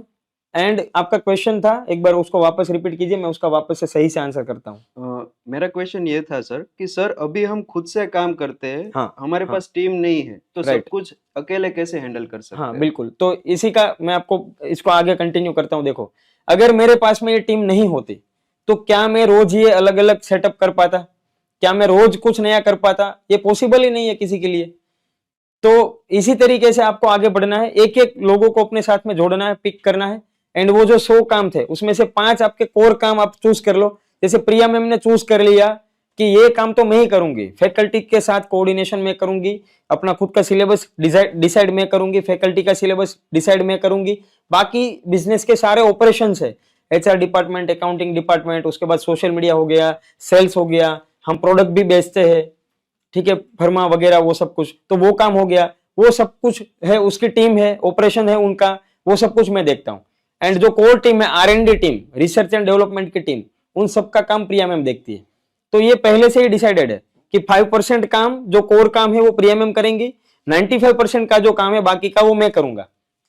ठीक है, सबसे पहले प्रिया मैम अकेले ही थे, उन्होंने ही स्टार्ट किया था, मैंने भी उनका साथ शुरू में नहीं दिया था।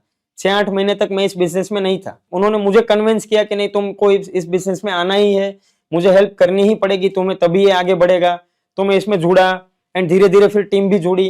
तो इनिशियल लेवल पे तो आप ये सोचो कि उनका स्ट्रगल मेरे खुद के साथ में था कि मैं ही मना कर रहा हूं, जब मैं ही हाँ नहीं कर रहा हूं तो और कौन जुड़ना चाहेगा। ठीक है, तो होता है शुरू में, लेकिन टीम बिल्ड करना अगर स्टार्ट करोगे, एक आपकी जो जरूरत है वो फिनिश हो जाएगी वहां पे, एंड उसके बाद फिर आगे आप सोच पाओगे कि अब मैं इसको कितना एक्सपांड करूं, क्या करूं आगे। ये सब तभी हो पाता है, आप फ्री भी तभी हो पाते हो, वरना फ्री नहीं हो पाओगे कभी। अभी एक स्टूडेंट से हमने बात किया था जो खुद ही अपना प्रोडक्ट खुद ही डेवलप कर रहा है, खुद ही बना रहा है, प्राइसिंग भी खुद डिसाइड कर रहा है, हैंडवर्क भी खुद कर रहा है। तो ऐसे काम करोगे तो फिर आप मतलब बड़े लेवल पे काम नहीं कर सकते हो, आपका ब्यूटिक अच्छे से चलेगा, मैं समझ रहा हूँ जहां तक आप कमाओगे भी, लेकिन बिजनेस कभी बड़ा नहीं बनेगा। अभी मोस्ट ऑफ तो सर मुझे यहाँ पे स्टूडेंट्स ही दिख रहे हैं, तो मेजरली सभी स्टूडेंट्स के पेरेंट्स का यही क्वेश्चंस रहता है कि मेरे बच्चे जब भी फैशन डिजाइनिंग करके बाहर निकलेंगे तो उन्हें डिग्री चाहिए होगी। तो सर मेरा एक क्वेश्चन मुझे अभी वो क्वेश्चन आया है कि सर डिग्री इंपॉर्टेंट है ज्यादा या स्किल्स ज्यादा इंपॉर्टेंट है? अभी मैं यहाँ पे आप सबको ओपन शेयर करता हूँ। चलो, ये अभी हर्ष जी का क्वेश्चन है। तो 12th के बाद मैंने बीकॉम किया है, ठीक है। अभी बीकॉम जब मेरा खत्म हुआ, मतलब उसका लास्ट सेमेस्टर था, तब तक मुझे पता चल गया था कि उसमें मेरा इंटरेस्ट नहीं है। तो लास्ट सेमेस्टर पे मैंने उसको छोड़ दिया था। मेरा बाकी सब क्लियर है, 5 सेमेस्टर मेरा क्लियर है। मैंने 6ठा सेमेस्टर का मैं पढ़ा भी हूँ, मैंने उसका एग्जाम ही नहीं दिया, उतना मैं फर्स्ट्रेट हो गया था एंड मुझे उसमें इंटरेस्ट भी नहीं था। तब तक मैं फैशन फील्ड में आ चुका था, मेरे पास डिग्री नहीं है, तो फिर भी मैं आपके सामने बैठा हुआ हूं, मैं आपको प्रैक्टिकल नॉलेज दे रहा हूं, आप सब सीख रहे हो। आपने मुझे कभी पूछा कि मोहित सर आपके पास कौन सी डिग्री है? नहीं पूछा है। तो ये इंपॉर्टेंट नहीं है। ये अगर आप देखो जॉब करना चाहते हो तो मैं समझता हूं डेफिनेटली इंपॉर्टेंट है, लेकिन मेरा तो कोर मोटिव ये है ही नहीं। राजा रानी का कोर मोटिव ये कभी रहा ही नहीं है कि उनके स्टूडेंट्स कहीं पे जॉब के लिए अप्लाई करें। आपको सर्टिफिकेट भी मिलने वाला है, वैसे ये कोर्स खत्म होगा तो आपको सर्टिफिकेट मिलेगा ही। अभी जो फैशन शो था, लास्ट ईयर वाले सारे स्टूडेंट आए थे, ठीक है। हमने सोचा था 200-300 स्टूडेंट्स आएंगे, उतने ही फॉर्म फिल हुए थे, लेकिन 1500 से ज्यादा स्टूडेंट्स ने उस दिन प्रिया मैम के हाथ से सर्टिफिकेट लिया। तो वो तो आपको भी मिलने वाला है, आप आओगे तो खुद लेके जाओगे, अगर नहीं आए तो आपको कुरियर से मिल जाएगा। तो जॉब करनी है अलग चीज है, लेकिन राजा रानी का कोर मोटो वो है ही नहीं ना। हमारा मोटो है कि हम एम्पावरमेंट करके आपका खुद का बिजनेस आगे बढ़ाने में हेल्प करें। तो उसके लिए डिग्री की जरूरत है नहीं, आपकी स्किल कितनी अच्छी है उसके ऊपर इंपॉर्टेंस है। एक और एग्जांपल मैं देता हूं, उससे ज्यादा रिलेट करोगे आप। मेरा तो फिर भी आप चलो समझो कि मेरी पढ़ाई लिखाई तो हो चुकी है। अवनिका मैडम को आप सब जानते हो, राजा रानी कुटोर के ओनर है वो। अभी उन्होंने सिर्फ 3 महीने का फैशन डिजाइनिंग का कोर्स किया है। उनका 12th के बाद उन्होंने किया है बीबीए का उनके पास में डिग्री है। उसके बाद उन्होंने किया है ICWA, सीए जैसे आता है ना, सीए उसी तरीके से आता है ICWA, तो वो उनका कंप्लीट है। ये दोनों कोर्स कंप्लीट है। उसको कंप्लीट करने के बाद उनको पता चला कि मुझे ये सब नहीं करना है, मुझे फैशन फील्ड में इंटरेस्ट है। तो सिर्फ उन्होंने 3 महीने का कोर्स किया, और बाकी जो भी उन्होंने सीखा है वो प्रैक्टिकल ब्यूटिक ओपन करने के बाद धीरे धीरे उनकी लर्निंग बढ़ती गई एंड उन्होंने सब कुछ सीखा है, ठीक है। तो उनके पास में भी डिग्री नहीं है, फैशन की डिग्री नहीं है बोलो, फिर भी वो फैशन डिजाइनर है और बहुत अच्छे फैशन डिजाइनर है। अभी हमारी ब्रांचेस है 4-5 तो गुजरात में ब्रांच है, ऑनलाइन भी हमारा अच्छा प्रेजेंस है। वहां पे बहुत सारे ऐसे और ब्यूटिक्स है जिनको हम अपना खुद का डिजाइन प्रोवाइड करते हैं। तो उसकी कोई जरूरत नहीं है, और मुझे नहीं लगता है कि आज तक कभी किसी ने उनको भी पूछा होगा कि क्या मैडम आपके पास कौन सा सर्टिफिकेट है, एक बार दिखाओ जरा। तो ऐसा नहीं होता है, उसकी जरूरत मेरे हिसाब से बहुत कम है, और उन्हीं लोगों को है जिनका खुद पे ऐसे समझो थोड़ा भरोसा कम होता है खुद पे, एंड दूसरा कि उन लोगों को जरूरत है जिनको सच में एक अच्छी जॉब की नीड है। तो अभी नेक्स्ट क्वेश्चन है पानेरी जी का, कि उनका क्वेश्चन ये है कि चाइना वालों ने स्टिचिंग वर्क करता रोबोट लॉन्च कर दिया है, तो उससे फैशन फील्ड में कुछ इम्पैक्ट होगा? बिल्कुल होगा। देखो, टेक्नोलॉजी ड्रिवन बिजनेस बनाना ये सबसे इम्पोर्टेंट चीज है आज की दुनिया में, और ये एआई का जमाना है, ठीक है। तो टेक्नोलॉजी ड्रिवन आपका काम हो, ये सबसे इम्पोर्टेंट है।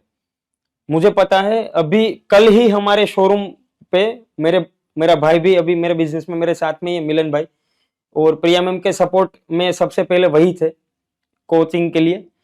तो कल ही हमारे शोरूम पे एक रोबोट आया है, आर्म रोबोट है वो, आर्म रोबोट, उसका एक आर्म है, मतलब आर्म बोल सकते हो, आर्म यानी हाथ, और वो पूरा स्केच करके देगा आपको, पूरा मतलब कली स्केच करके देगा। बटर पेपर पे हम स्केचिंग करते हैं हैंडवर्क के लिए, कितने लोगों को पता है, जो कर रहा होगा उसको पता होगा। एक बार मेरे को थंब भेजो या फिर हाथ हिलाओ ताकि मुझे पता चले। देखो पता है, काफी सारे लोगों को पता है, ठीक है।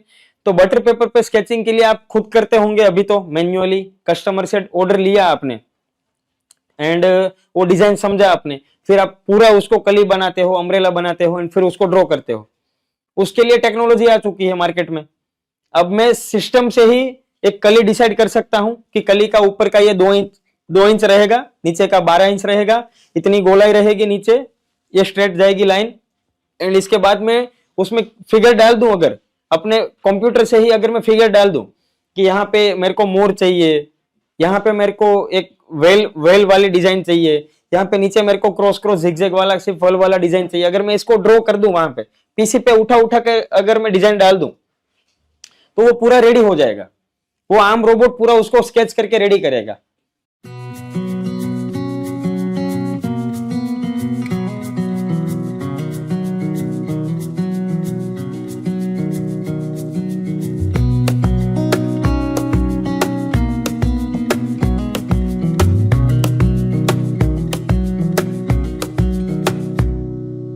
Wish that I could stay in this moment forever, so I can hold you in my arms.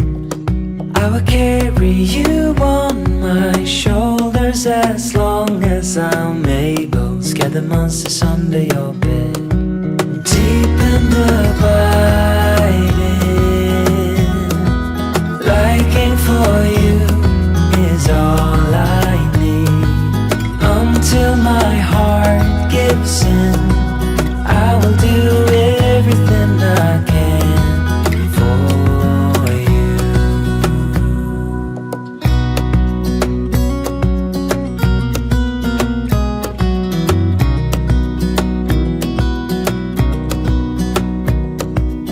You will grow up in the blink of an eye and move out and beyond your own. But no matter what comes your way, I will stay right here beside you to catch you if you fall. And deep and abiding, liking for you is all I need. Until my heart gives in, I will do everything I can for you.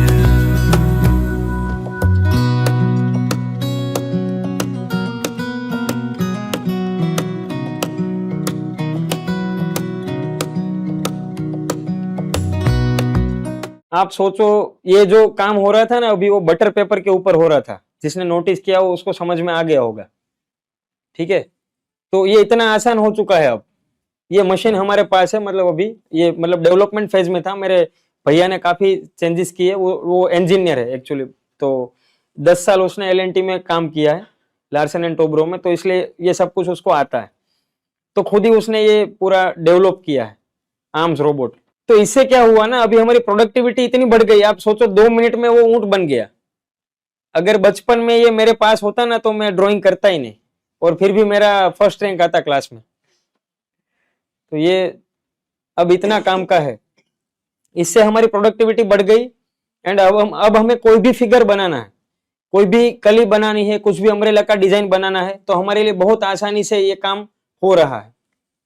जैसे ये development से हटे के पूरा मतलब testing करके हम इसको फाइनल लॉन्च करेंगे तो मैं आपको बताऊंगा। आपको चाहिए तो आप भी बता देना, ठीक है। जिसका अच्छा ब्यूटिक चल रहा है, 8-10-20 लोगों का काम है, कारीगर है आपके पास, तो आपकी प्रोडक्टिविटी इससे बहुत आसानी से कम हो जाएगी। तो आपको पता चलेगा कि टेक्नोलॉजी कहाँ तक पहुंच चुकी है। हम सब अभी सारा काम मैन्युअली ही कर रहे हैं। मेरे हिसाब से अपने स्ट्रेंथ को सिस्टम पे जितना डालोगे उतना आपको काम कम करना पड़ेगा, लॉन्ग टर्म आपका बिजनेस भी आगे बढ़ेगा। एक और चीज मैं आपको एग्जांपल देता हूं, एक और टेक्नोलॉजी आ चुकी है, प्रीमियम के जितने फरमाज है, ठीक है, हम फरमाज वो बेचते हैं, आपको पता होगा, तो उसका भी एक टेक्नोलॉजी आ चुका है, एक सॉफ्टवेयर बना रहे हैं अभी हम, वो इन प्रोसेस है सॉफ्टवेयर पूरा, कि जहां पे आप कस्टमर का बॉडी मेजरमेंट डाल दोगे। मान लो आपका जो कस्टमर है उसका बॉडी मेजरमेंट आपने डाल दिया, आपको कट टू कट डालना है, आपको लूजिंग नहीं रखना है, ठीक है, आपने कट टू कट सारा बॉडी मेजरमेंट वहां पर डाल दिया, तो वो पूरा आपको फर्मा बना करके देगा। आपको सिर्फ क्या करना है, बॉडी मेजरमेंट डालना है एंड आपको ये सिलेक्ट करना है कि मेरे को डीप नेक चाहिए एंड मुझे प्रिंसेस कट चाहिए, मुझे डीप नेक चाहिए एंड मुझे 4 डार्ट चाहिए, मुझे पैक नेक चाहिए, मुझे शोल्डर टू वेस्ट डार्ट चाहिए। आपको इस तरीके से सिर्फ वहां पे कमांड डालना है एंड पूरा फर्मा प्रिंट हो करके प्रिंटर से बाहर निकल जाएगा। तो ये टेक्नोलॉजी आ चुका है। अब ये तो मेरे लिए भी, जब मैंने देखा आज से 3 महीना पहले, तो मेरे लिए भी सरप्राइजिंग था पूरा, और मैं चाहता हूं कि मैं इसका पूरा एक कोर्स लॉन्च करूं आने वाले टाइम में, कि जितनी भी फैशन फील्ड में, स्पेशली ब्यूटी फील्ड में जितनी भी टेक्नोलॉजीज है वो आप सबके सामने मैं रिवील करूं कि देखो ऐसा ऐसा भी है। एक और टेक्नोलॉजी मुझे यहाँ पे याद आ रहा है कि वो जो प्रिंट निकलता है, आप मेजरमेंट डालते हो, आपने डिजाइन सिलेक्ट किया कि शोल्डर टू वेस्ट डार्ट, ठीक है, एंड फिर उसका फर्मा बन गया। तो एक और टेक्नोलॉजी है, एप्सॉन करके प्रिंटर आता है, आपके टेबल पे मान लो प्रिंटर साइड में पड़ा है, तो वो लेसर से आपको वो स्केच करके दिखाएगा। ये तो आपने शायद कई स्टूडेंट्स ने देखा भी होगा, यूट्यूब पे अगर आप एक्टिव हो तो आपको पता होगा, लेसर से वो फर्मा बन के दिखता है एंड फिर आपको उसको काट देना है, बहुत सिंपल है। तो आप सोचो आपका कितना टाइम बचेगा। मुझे तो ये देख के आश्चर्य हो रहा है कि इसमें सभी का कितना टाइम बचेगा आने वाले टाइम में। तो बहुत अच्छी अच्छी टेक्नोलॉजी आ चुकी है, चाइना वालों ने नहीं, इंडिया में भी इतने मतलब इतने रिसर्च एंड डेवलपमेंट हो रहे हैं अभी इस चीज पे कि बहुत अच्छी अच्छी टेक्नोलॉजी आ रही है। एंड एक और टेक्नोलॉजी है मुझे याद आ रही है अभी, हैंडवर्क का काम पूरा मैन्युअली से शिफ्ट होकर मशीन पे आ चुका है। पहले आज से 5-6 साल तक पहले तक ये नहीं था कि आप हैंडवर्क का जो काम है उसको मशीन पे कर पाओ, उसको सिर्फ वो सुई धागे से ही वो काम होता है ऐसे, ठीक है।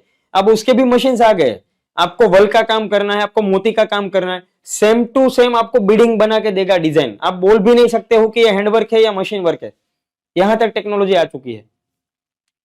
तो आप मान लो आपने उसको अडॉप्ट कर लिया, आपके बिजनेस में वो है, तो आपको कितना फायदा होगा, आपका कितना टाइम बचेगा, कारीगर की झंझट ही खत्म।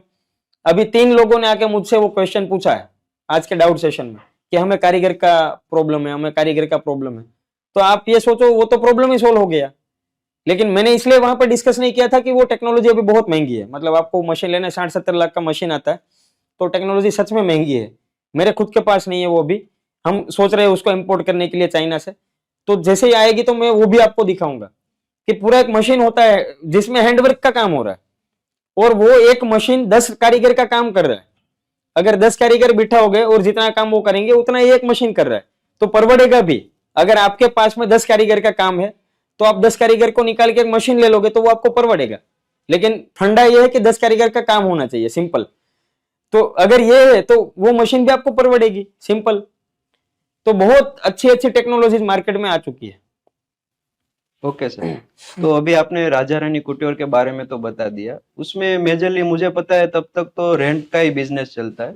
लेकिन सर कुछ ब्यूटीक वाले, अभी हम भी मे भी करते ही होंगे कि बायबैक का ऑप्शन देते, हाँ, तो बिल्कुल। एक्चुअली में सर ये बायबैक का ऑप्शन क्या है, थोड़ा सा आप उसमें उसके बारे में थोड़ा सा डिटेल में बता दीजिए। ओके, देखो बायबैक यानी क्या होता है कि आप कस्टमर की चॉइस के हिसाब से किसी भी आउटफिट को डिजाइन कर रहे हो, ठीक है।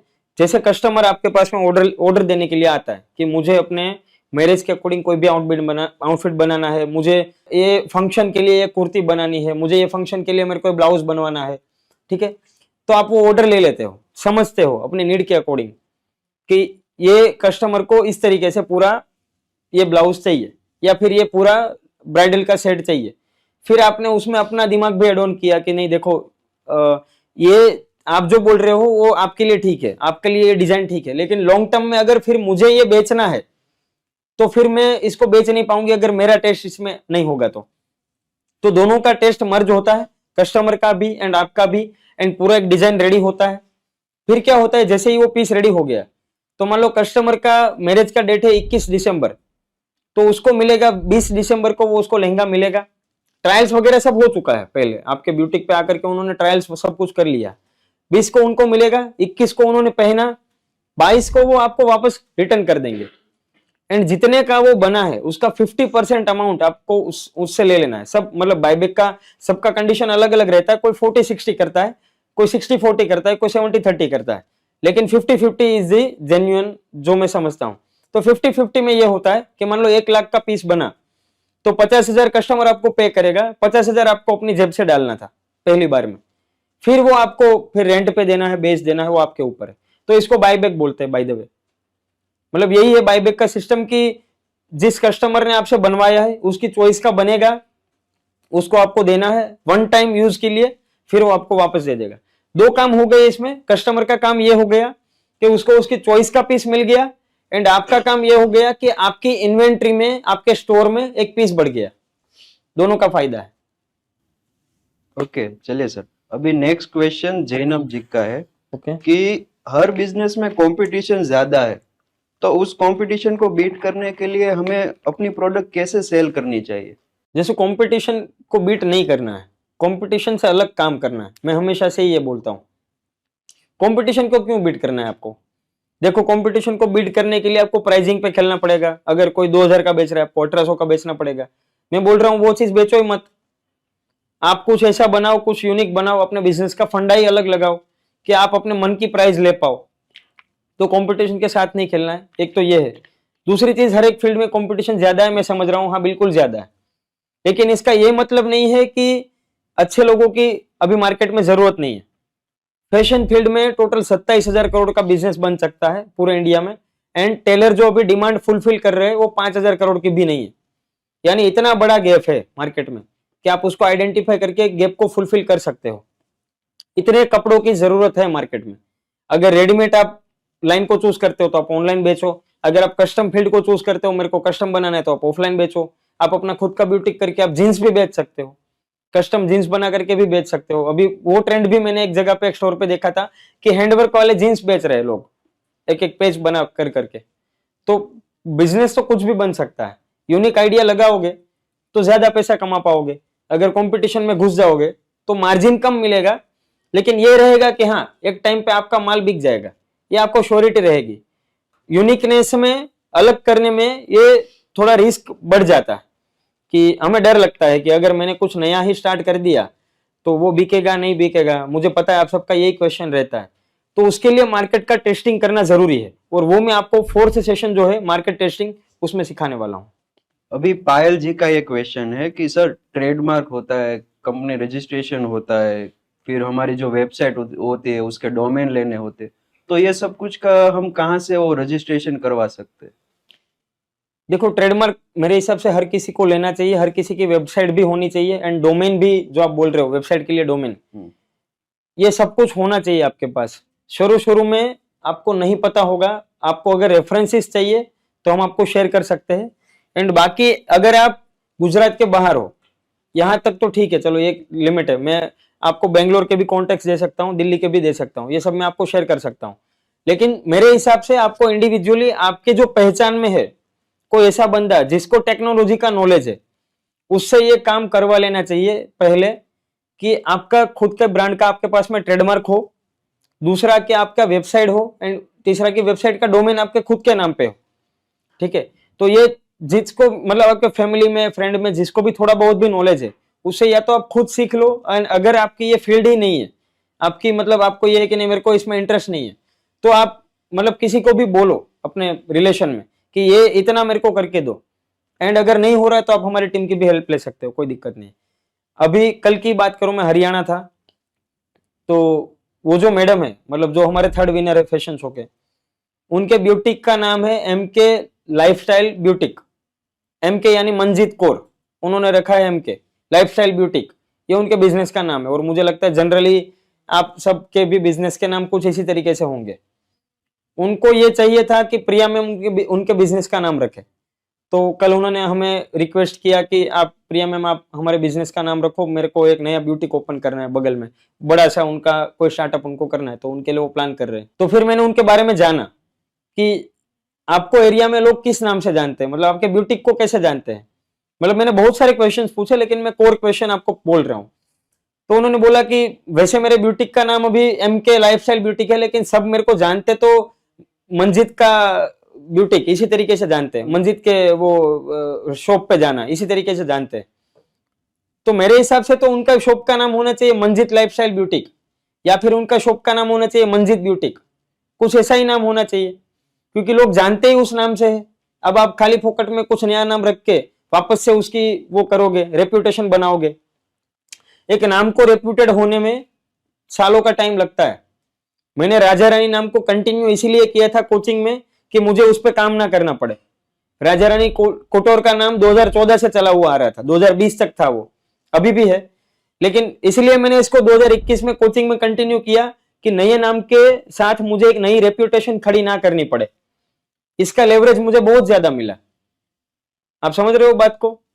तो आपके बिजनेस का नाम ऐसा ही होना चाहिए जो जिस नाम से आपको लोग जानते हैं। तो ये कंटिन्यू करोगे तो ज्यादा लेवरेज मिलेगा, ज्यादा लोग आपको जानेंगे।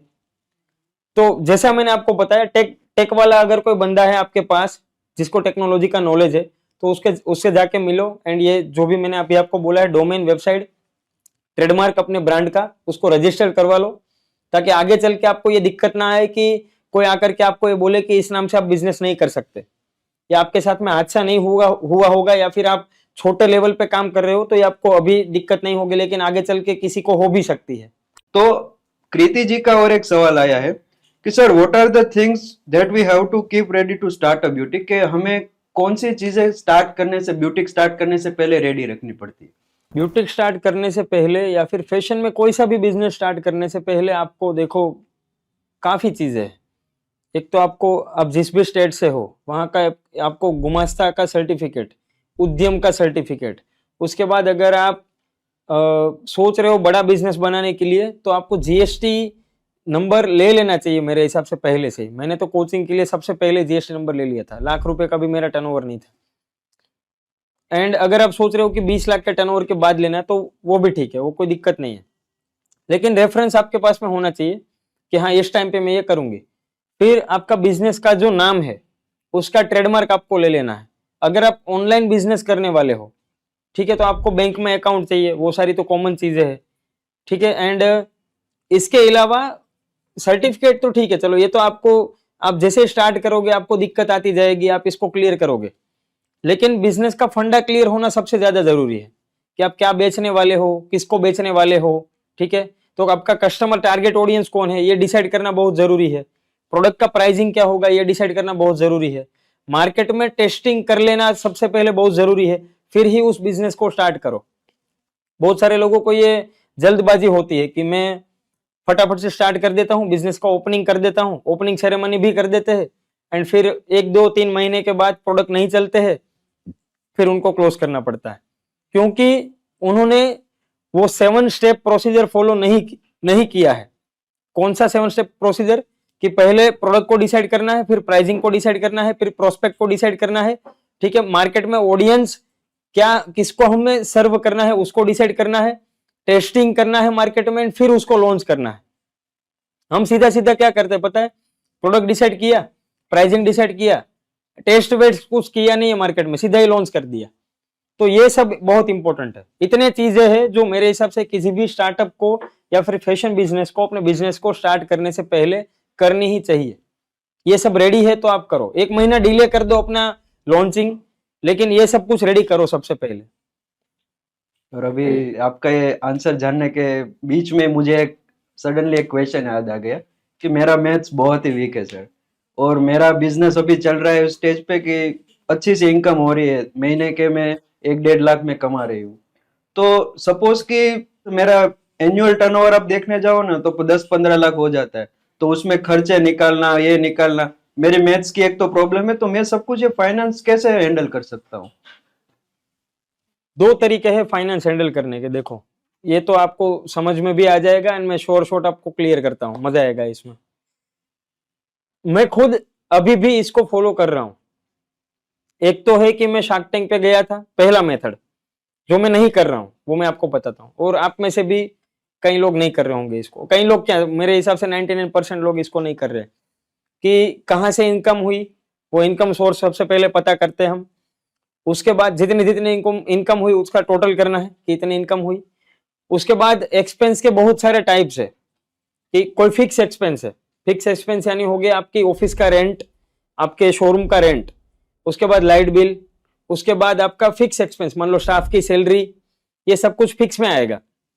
एंड वेरिएबल एक्सपेंसेस यानी कि कहीं महीनों में वो आएंगे, कहीं महीनों में कम आएंगे, कहीं महीनों में ज्यादा आएंगे, ऐसे एक्सपेंसेस। फिक्स एक्सपेंस तो फिक्स है ना, मान लो 30,000 रेंट है शॉप का, वो हर महीने जाना है, वो तो जाना ही जाना है, उसको हम बोलेंगे फिक्स, यानी कि ये होना ही होना है। एंड वेरिएबल एक्सपेंस का मतलब होता है कि एग्जांपल से मान लो एड रन कर दिए आपने, इंस्टाग्राम यूट्यूब पे आपका वीडियो आपने डाला और उसके लिए एड रन कर दिया। उसके अलावा मान लो ट्रेनर की फीस है, हमारे लिए तो फैकल्टीज को चार्जेस देने हैं, तो ये सब कुछ भी उसमें ऐड होता है, वो हो गए वेरिएबल एक्सपेंसेस। उसके बाद जीएसटी कटता है, इनकम टैक्स भी कटता है एंड फिर प्रॉफिट बचता है। ये हो गया बहुत लंबा तरीका। एक शॉर्ट तरीका है, मेरे बैंक के स्टेटमेंट से, मेरे कैश एक्सपेंस से मुझे पता चल जाता है।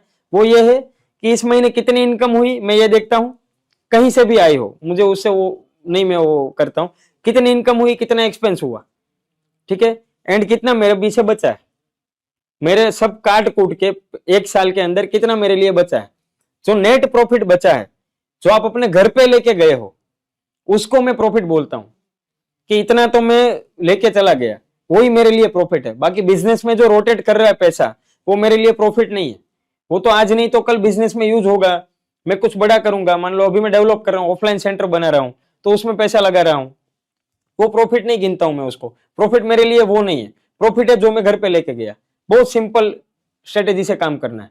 तो आपको ये देखना है, जो अब क्वेश्चन पे वापस आते हैं, कि एक साल के अंदर आप घर पे कितना पैसा लेके गए हो, अगर लेके गए भी हो कि नहीं गए हो। कई बिजनेस में ये होता है कि पैसा लगता ही जाता है। ब्यूटिक बिजनेस का सबसे मतलब गंदा फंडा है ये। आप इसको ऐसे देखो, शोरूम पे जब मैं वर्क करता था ना, बड़ा कर रहे बिजनेस तो कोई दिक्कत नहीं है, उसमें तो पैसा लगता है, लेकिन साल दर साल डिजाइन को चेंज करना है। 2014-15 के टाइम पे ये था कि हर 2-3 साल तक डिजाइन चलता था, मतलब 14 में कोई डिजाइन बनाए तो 15 को भी चलेगा, 16 को भी शायद चल जाए, अच्छा पीस है तो। अभी तो ऐसा सीन है कि इस सीजन में मैंने कुछ भी बनाया है, अगले सीजन में तो वो नहीं चलेगा। कस्टमर आके ये बोल ही देता है कि ये तो हमने देखा हुआ है, ये तो आपका पिछले सीजन का पीस है। तो रोटेटिंग फास्ट, मतलब आपको बहुत फास्ट आपकी इन्वेंट्री को रोटेट करना होगा। तो ये सबसे बड़ा चैलेंज है मेरे हिसाब से। तो इसलिए अपने बिजनेस में ओके। तो सर अभी मेरे पास और एक माइंड में एक क्वेश्चन आया कि सपोज कि मैं 500 रुपए की कोई चीज लेने जाता हूँ। सपोज कि मैं ब्यूटिक में गया और 500 रुपए का ब्लाउज था, ब्यूटिक वाला बोल रहा है कि 500 रुपए का ब्लाउज है, और मैंने उससे 350 में डिमांड की, तो हमें क्या बार्गेनिंग करनी चाहिए अपने कस्टमर के साथ, और करनी चाहिए तो किस तरह से करनी चाहिए? अपने कस्टमर के साथ बार्गेनिंग करना, मैं नहीं समझा आपका क्वेश्चन। आप जो बोल रहे हो वो ये है कि आप किसी शॉप पे जा रहे हो, वहां पे जाके आप बार्गेनिंग कर रहे हो। हाँ, वो और एक है ये है कि आपका कस्टमर आपके पास में आकर के बार्गेनिंग कर रहा है। मैं उस एंगल से पूछना चाहता हूँ कि मैं जा रहा हूँ तो मैं बार्गेनिंग कर रहा हूँ, और कोई कस्टमर मेरे पास आ रहा है तो वो बार्गेनिंग कर रहा है, वो हमें पसंद ही नहीं है। वो हमें पसंद ही नहीं है। हाँ, तो वही तो तो बात है। कैसे करेंगे हम? देखो, इसके लिए है ना, बहुत सिस्टमेटिक वर्क करना पड़ता है। अगर आप चाहते हो कि कस्टमर आपके साथ, सिंपल क्वेश्चन है कि कस्टमर आपके साथ बार्गेनिंग कैसे ना करे। सिंपल, कि आप जो प्राइस चाहते हो वो कस्टमर आपको कैसे पे करेगा। तो उसके लिए बहुत सिंपल फॉर्मूलाज होते हैं कि आप अगर सिस्टम के साथ वर्क कर रहे हो, अभी भी अगर आप नोट्स बना रहे हो, बिल फाड़ के दे रहे हो, तो उसको पता है कि ये तो लिख रहा है ना। 2-3 चीजें करने से प्राइसिंग फिक्स हो जाती है। मैं आपको वो स्ट्रेटेजी सिखाता हूं। देखो, पहला है कि किसी भी प्रोडक्ट पे प्रोडक्ट का लेबल लगा दो, प्राइसिंग का लेबल लगा दो, जो आपकी शॉप में पड़ा हुआ है। तो उस पे प्रोडक्ट का लेबल लगा दो, प्राइसिंग का लेबल लगा दो कि ये प्रोडक्ट है, इसमें ये मटेरियल यूज हुआ है, एंड इसके बाद इसकी ये प्राइसिंग है। अगर आप क्रोमा में जाते हो, अगर आप मान लो पेंटालून्स या किसी भी जगह पे जाते हो, तो आपको पता होगा कि हर एक प्रोडक्ट पे एक टैग होता है, जिसको देख के आपको पता चल जाता है कि इसकी प्राइस है। तो ये देखने के बाद कस्टमर प्राइसिंग नहीं करवाते हैं। ये तो सबसे पहली बात हो गई। दूसरा, बिलिंग काउंटर पे अगर आप मैन्युअली बिल बना रहे हो, आप सब कुछ लिख के ही कर रहे हो, तो कस्टमर को पता है कि अगर ये लिखने ही वाला है तो यहाँ पे 1000 भी लिख सकता है, ये तो 800 भी लिख सकता है, तो वो बार्गेनिंग करवाएगा। लेकिन अगर वो काम सिस्टम से हो रहा है, वो मान लो जनरेटेड बिल आ रहा है पीसी से, आपके पर्सनल कंप्यूटर से, आपका जो स्क्रीन है वहां से प्रिंटर के द्वारा आपका प्रिंट होके आ रहा है बिल, तो वो कैसे बार्गेनिंग करवाएगा? एंड वहां पे आप हक से बोल भी सकते हो कि हमारे यहाँ पे रेट नहीं होता है, एंड फिर भी अगर आप चाहो तो फिर 5 to 10% का डिस्काउंट आप दे सकते हो अपनी मर्जी के हिसाब से। सबको नहीं देना है तो कोई दिक्कत नहीं है, जिसको देना है उसको दे सकते हो। तो सिस्टम पे थोड़ा तो मूव होना चाहिए मेरे हिसाब से। कोई भी बिजनेस हो, छोटे से छोटा बिजनेस हो, ये सिस्टम बेसिक सिस्टम है, अभी के जमाने के लिए बेसिक सिस्टम है। जैसे 5 साल से पहले अभी मैं देख रहा हूँ कि हर बच्चे को मोबाइल यूज करना आ जाता है। किसी भी छोटे बच्चे को देखो, 5 साल से पहले उसको सब पता है। वो 5 साल का होगा तो आपको जितना नहीं आता है ना, उतना उसको आता है। तो आप देखो दुनिया आगे टेक्नोलॉजी पे मूव होने वाली है, तो ये तो बेसिक है। अगर बिजनेस में ये होगा तो आप मनचाहा रेट ले पाओगे। प्रोडक्ट में दम भी होना चाहिए साथ साथ में। सर अभी तो स्टूडेंट्स के मोस्ट ऑफ जो डाउट्स थे वो कवर कर लिए।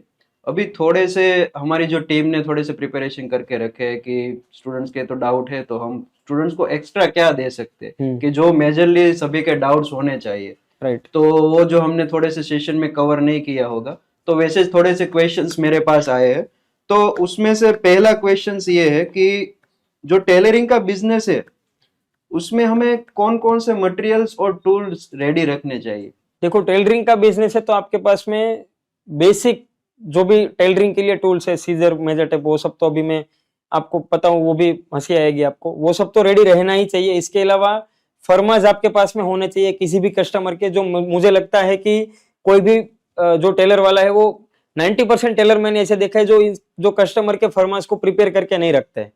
अगर आपने ये करना स्टार्ट कर दिया तो जब वो कस्टमर रिपीट आएगा आपके पास में तो आपकी मेहनत 90% कम हो जाएगी, 10% ही आपको काम करना है। अगर आपने एक बार किसी का फरमा निकाल लिया, ठीक है, तो वो आपके पास में रहेगा, सालों दर साल रहेगा, एंड उसमें फिर आपको थोड़े बहुत माइन्यूट चेंज करने रहेंगे। तो ये मटेरियल्स जो एक्टिव मटेरियल्स मैं इसको बोलता हूँ, पैसिव मटेरियल्स एक है जो बाकी सबको चाहिए, मतलब सीजर, चौक, शार्पनर, ये तो बेसिक चीजें हो गई। लेकिन एक्टिव मटेरियल्स क्या है कि मान लो कस्टमर आपके पास आता है एंड आप उसको फिर वो ड्रॉ करके दिखाते हो। जैसे प्रिया मैम ने टूल किट में वो दिया है, लेवल 2-3 वाले स्टूडेंट्स को मिला होगा मेरे हिसाब से, क्रोकी वाली जो डिजाइन है, जिससे आप अपने कस्टमर को सीधा ही ड्रॉ करके दिखा सकते हो कि हाँ देखो आपका आउटफिट कुछ ऐसा बनेगा। तो ये सारे टूल्स है जो किसी के पास नहीं है तो वो आपके पास में होने चाहिए ताकि आपका काम बहुत ही आसान हो जाए। एक और इंटरेस्टिंग क्वेश्चन है सर मेरे पास कि मैंने अपना ब्यूटिक बिजनेस स्टार्ट किया है, मेरे पास क्वालिटी भी है, मेरे पास प्राइस भी, दो मेरे पास एंटिटी है, दोनों को बैलेंस करके मैं कैसे ग्रोथ कर सकती हूँ? किसी भी बिजनेस में बहुत आसानी से किया जा सकता है अगर आपका ध्यान आपकी प्रोडक्ट की कॉम्पिटेंसी के ऊपर है कि आपको प्रोडक्ट अच्छे से अच्छा डिलीवर करना है कस्टमर को। एंड अपना तो कोर यही है, फिटिंग, फिनिशिंग, वही अच्छा एम्ब्रॉयडरी, अच्छा हैंडवर्क, वो सब। अगर आपका उस पर फोकस है तो धीरे धीरे आप अपनी प्राइस को गेन भी कर पाओगे।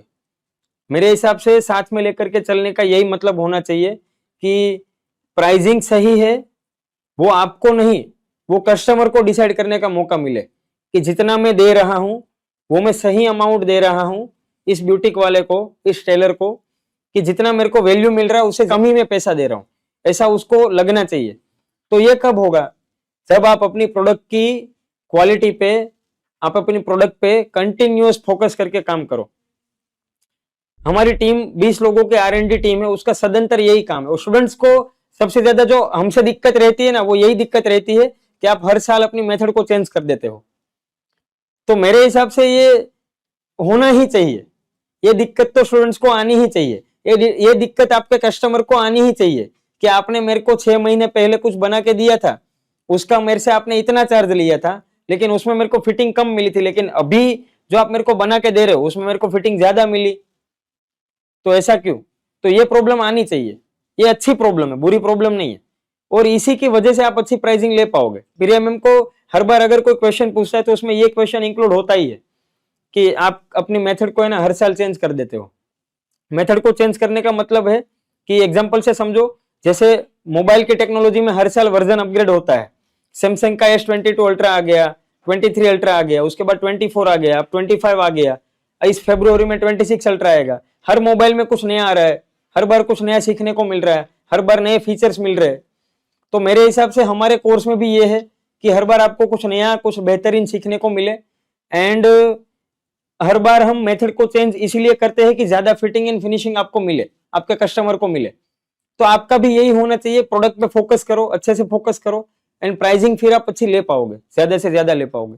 सर बीच में एक ज्योति जी का क्वेश्चन आया है, तो वो एक देख लेते हैं। हाँ। कि उनका क्वेश्चन ये है कि सर हमें सब कुछ हमारे एम्प्लॉय को सिखा देना चाहिए। सपोज कि मैं किसी को हायर कर रहा हूँ, तो उनको किस लेवल तक की नॉलेज देनी चाहिए, ट्रेनिंग देनी चाहिए?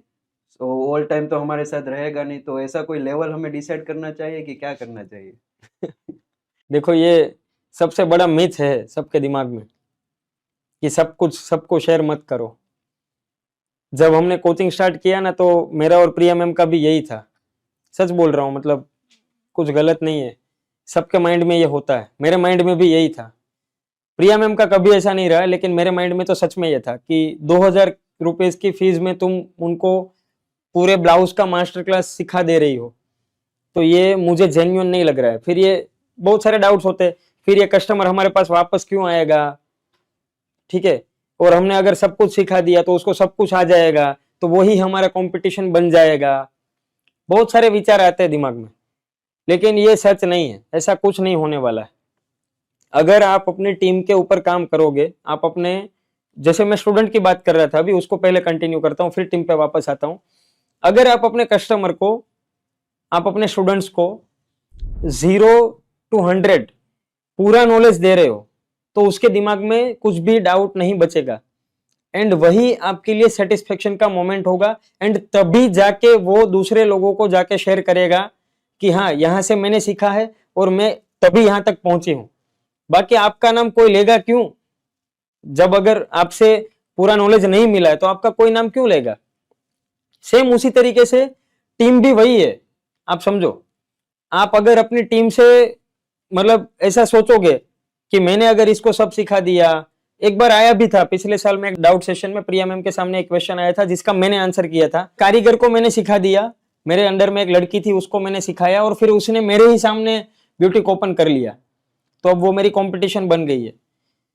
लेकिन आप ये सोचो कि मैं उनको आंसर उस टाइम पे तो नहीं कर पाया था सही से, मैं उनको ये नहीं समझा पाया कि आपने उसको पूरा वैल्यू नहीं दिया है। जितनी जिसकी वैल्यू है, अगर आप उसकी उतनी वैल्यू करोगे तो कोई आपको क्यों छोड़ के जाएगा? मुझे तो ऐसा हादसा मेरे साथ में तो कभी नहीं हुआ है, मुझे कोई छोड़ के नहीं गया। उल्टा बहुत सारे लोग ऐसे जो अभी और हमारे साथ में जुड़ना चाहते हैं, सिर्फ और सिर्फ हमारे कल्चर की वजह से। तो कल्चर ऐसा बिल्ड करो जहां पे कुछ भी है ना छुपा हुआ नहीं होना चाहिए। एंड ये मत सोचो कि आपकी टीम ने सब कुछ सीख लिया तो फिर वो खुद का करेगा, या फिर आपको उससे खतरा है। मेरे हिसाब से खतरा नहीं है।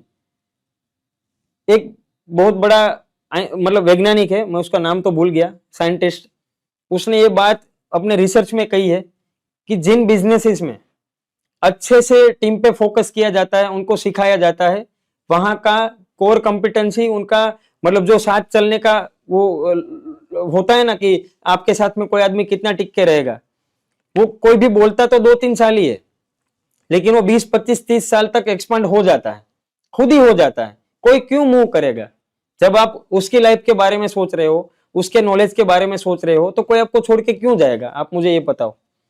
ये हमारा मिथ है हमारे दिमाग में कि हम ऐसे काम करेंगे तो हमें फिर खतरा होगा।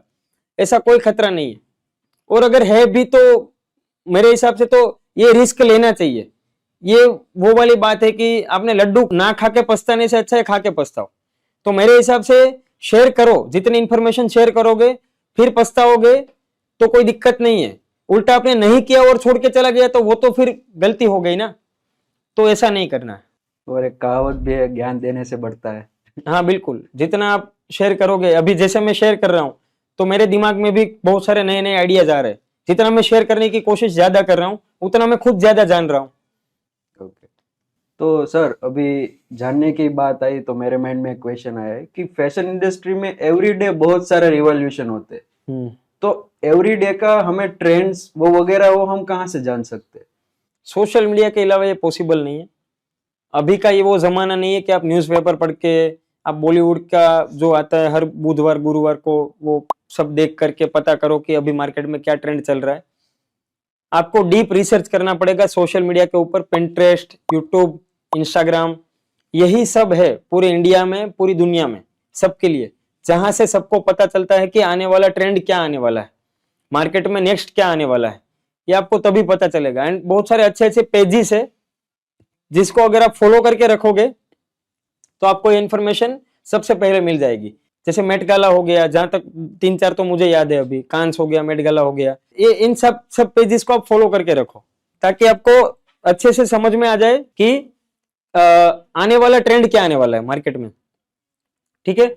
और एक सर मेजरली सभी का एक क्वेश्चन है कि सर मैं बिजनेस भी कर रही हूँ, हाँ। साथ साथ में घर का काम भी कर रही हूँ, तो दोनों एक साथ कैसे मैनेज करूँ? प्रिया मैम का लास्ट वाला डाउट सेशन आप सबका बाकी होगा मुझे जहां तक लग रहा है, लेवल 1 का। हाँ, तो वो आपको बताएंगे इसके बारे में। अभी 1 महीना पहले ही, मतलब दिवाली के जस्ट बाद, फैशन शो में कितने स्टूडेंट्स आए थे इसमें से? एक बार थंब भेज दो। आपको पता है फैशन शो के दूसरे दिन मेरी मम्मी के हाथ का ऑपरेशन था। मेरे दोनों, मतलब मेरी वाइफ प्रिया एंड मेरे भैया की वाइफ अवनिका, दोनों वर्किंग वुमन है, दोनों घर का काम कुछ नहीं करते थे अब तक, क्योंकि मेरी मम्मी कर लेती थी।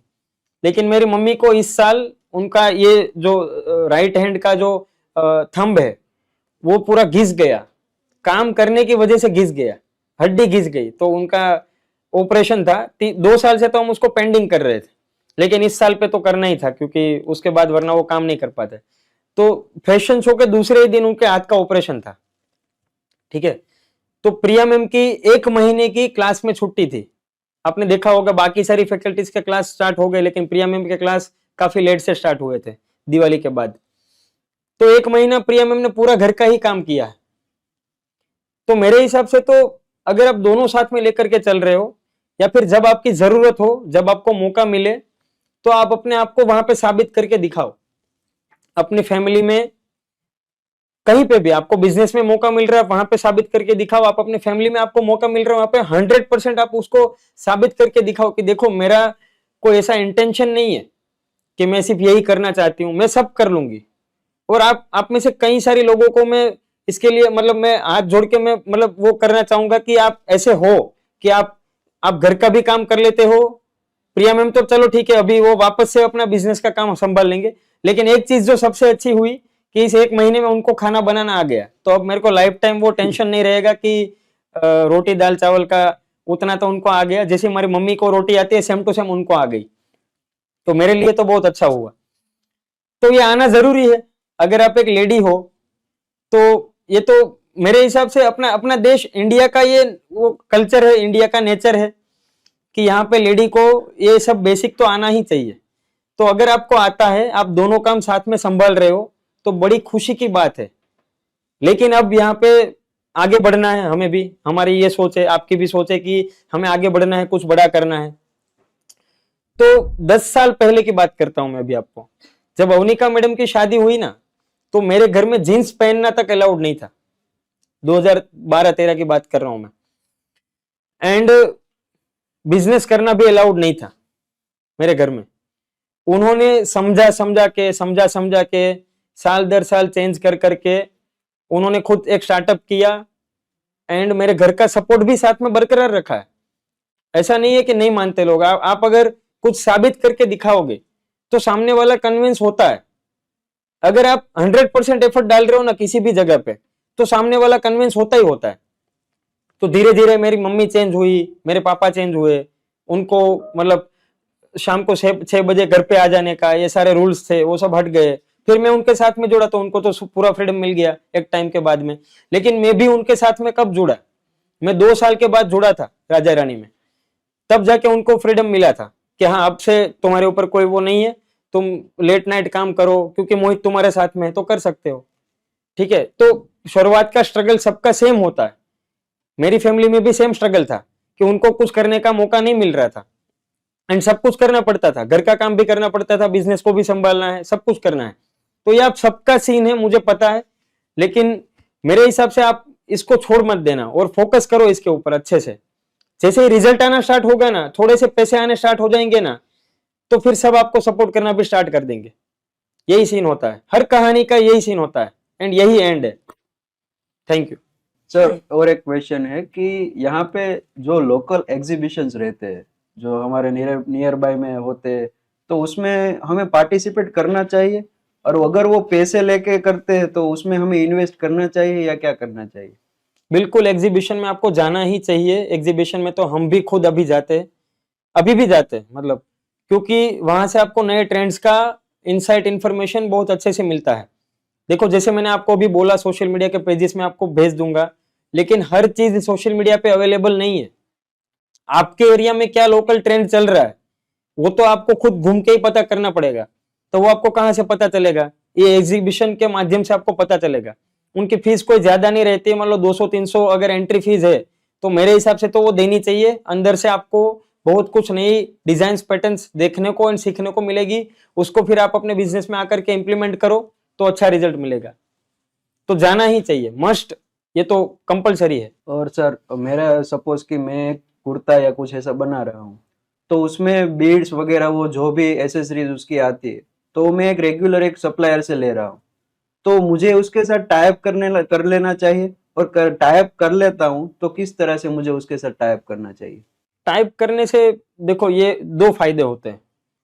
पहला फायदा ये है कि एक तो अब तक आपको जो मटेरियल मिल रहा था, मान लो एक उसका कोई रूल होगा कि 50 ग्राम से नीचे मैं आपको नहीं दूंगा, तो आपके पास में बच रहा है 20 ग्राम 30 ग्राम। एक होता है ना, शॉप पे भी, फैब्रिक वाली शॉप पे भी एक रूल होता है कि 10 मीटर से नीचे आपको नहीं मिलेगा, या फिर आधा मीटर आपको नहीं मिलेगा, 1 मीटर ही मिलेगा। कई बार ये होता है, एक ब्लाउज बनाने के लिए हमें आधा मीटर ही फैब्रिक चाहिए, और फैब्रिक है 800 रुपया मीटर, ठीक है। तो 400 रुपया तो फिर मान लो आपका वो फैब्रिक में आपका जो प्रॉफिट था कस्टमर के पास से लेने के टाइम, वो तो आपको वहीं पे चला जाएगा। तो टाइप करने से ये फायदा होता है कि आपको अच्छे रिलेशन मेंटेन करोगे, टाइप करके रखोगे, तो पेमेंट आपको मंथली करना रहेगा। एंड दूसरा फायदा ये रहेगा कि आपको जितना चाहिए उतना मिल जाएगा। तो अच्छे रिलेशन बरकरार रख के जिससे भी आप मटेरियल ले रहे हो उसे टाइप कर लेना चाहिए। सर, अभी मेरे पास एक लास्ट क्वेश्चन है ओके कि ब्यूटिक बिजनेस में कस्टमर सेटिस्फेक्शन को इतना इम्पोर्टेंट क्यों माना जाता है? मेरे हिसाब से ब्यूटिक बिजनेस में नहीं, दुनिया के हर किसी कोई से भी बिजनेस में कस्टमर सेटिस्फेक्शन को इम्पोर्टेंट माना जाता है, या फिर मानना ही चाहिए। आपके कस्टमर को सेटिस्फेक्शन नहीं मिल रहा है तो वो रिपीट कस्टमर नहीं बनेगा। एंड अगर वो रिपीट कस्टमर नहीं बना, उसने मार्केट में आपकी बात नहीं कही 2 लोगों को, तो आपका सेल्स जो बढ़ेगा वो बहुत कम बढ़ेगा। या फिर रिपीट कस्टमर नहीं होगा तो सेल्स क्या ही बढ़ेगा? आपको फिर एड्स करने पड़ेंगे कि आओ सब मेरे शॉप पे आओ। तो रिपीट ऑनलाइन बिजनेस में यही होता है। ऑनलाइन बिजनेस में जो लोग क्वालिटी से नहीं खेलते हैं, जो लोग क्वांटिटी से खेलते हैं, या फिर जिनको ये है कि मैं पैसा तो ले लूं लेकिन जो फोटो में दिखा रहा हूं वो मैं ना दूं, तो वो कोई दोबारा नहीं आता है उनके पास। एक टाइम तो ऐसा आ ही जाता है 1 साल 2 साल में कि उनको बिजनेस को बंद करना पड़े। तो ऐसा काम नहीं करना है। Customer satisfaction is the must and is the key for any business.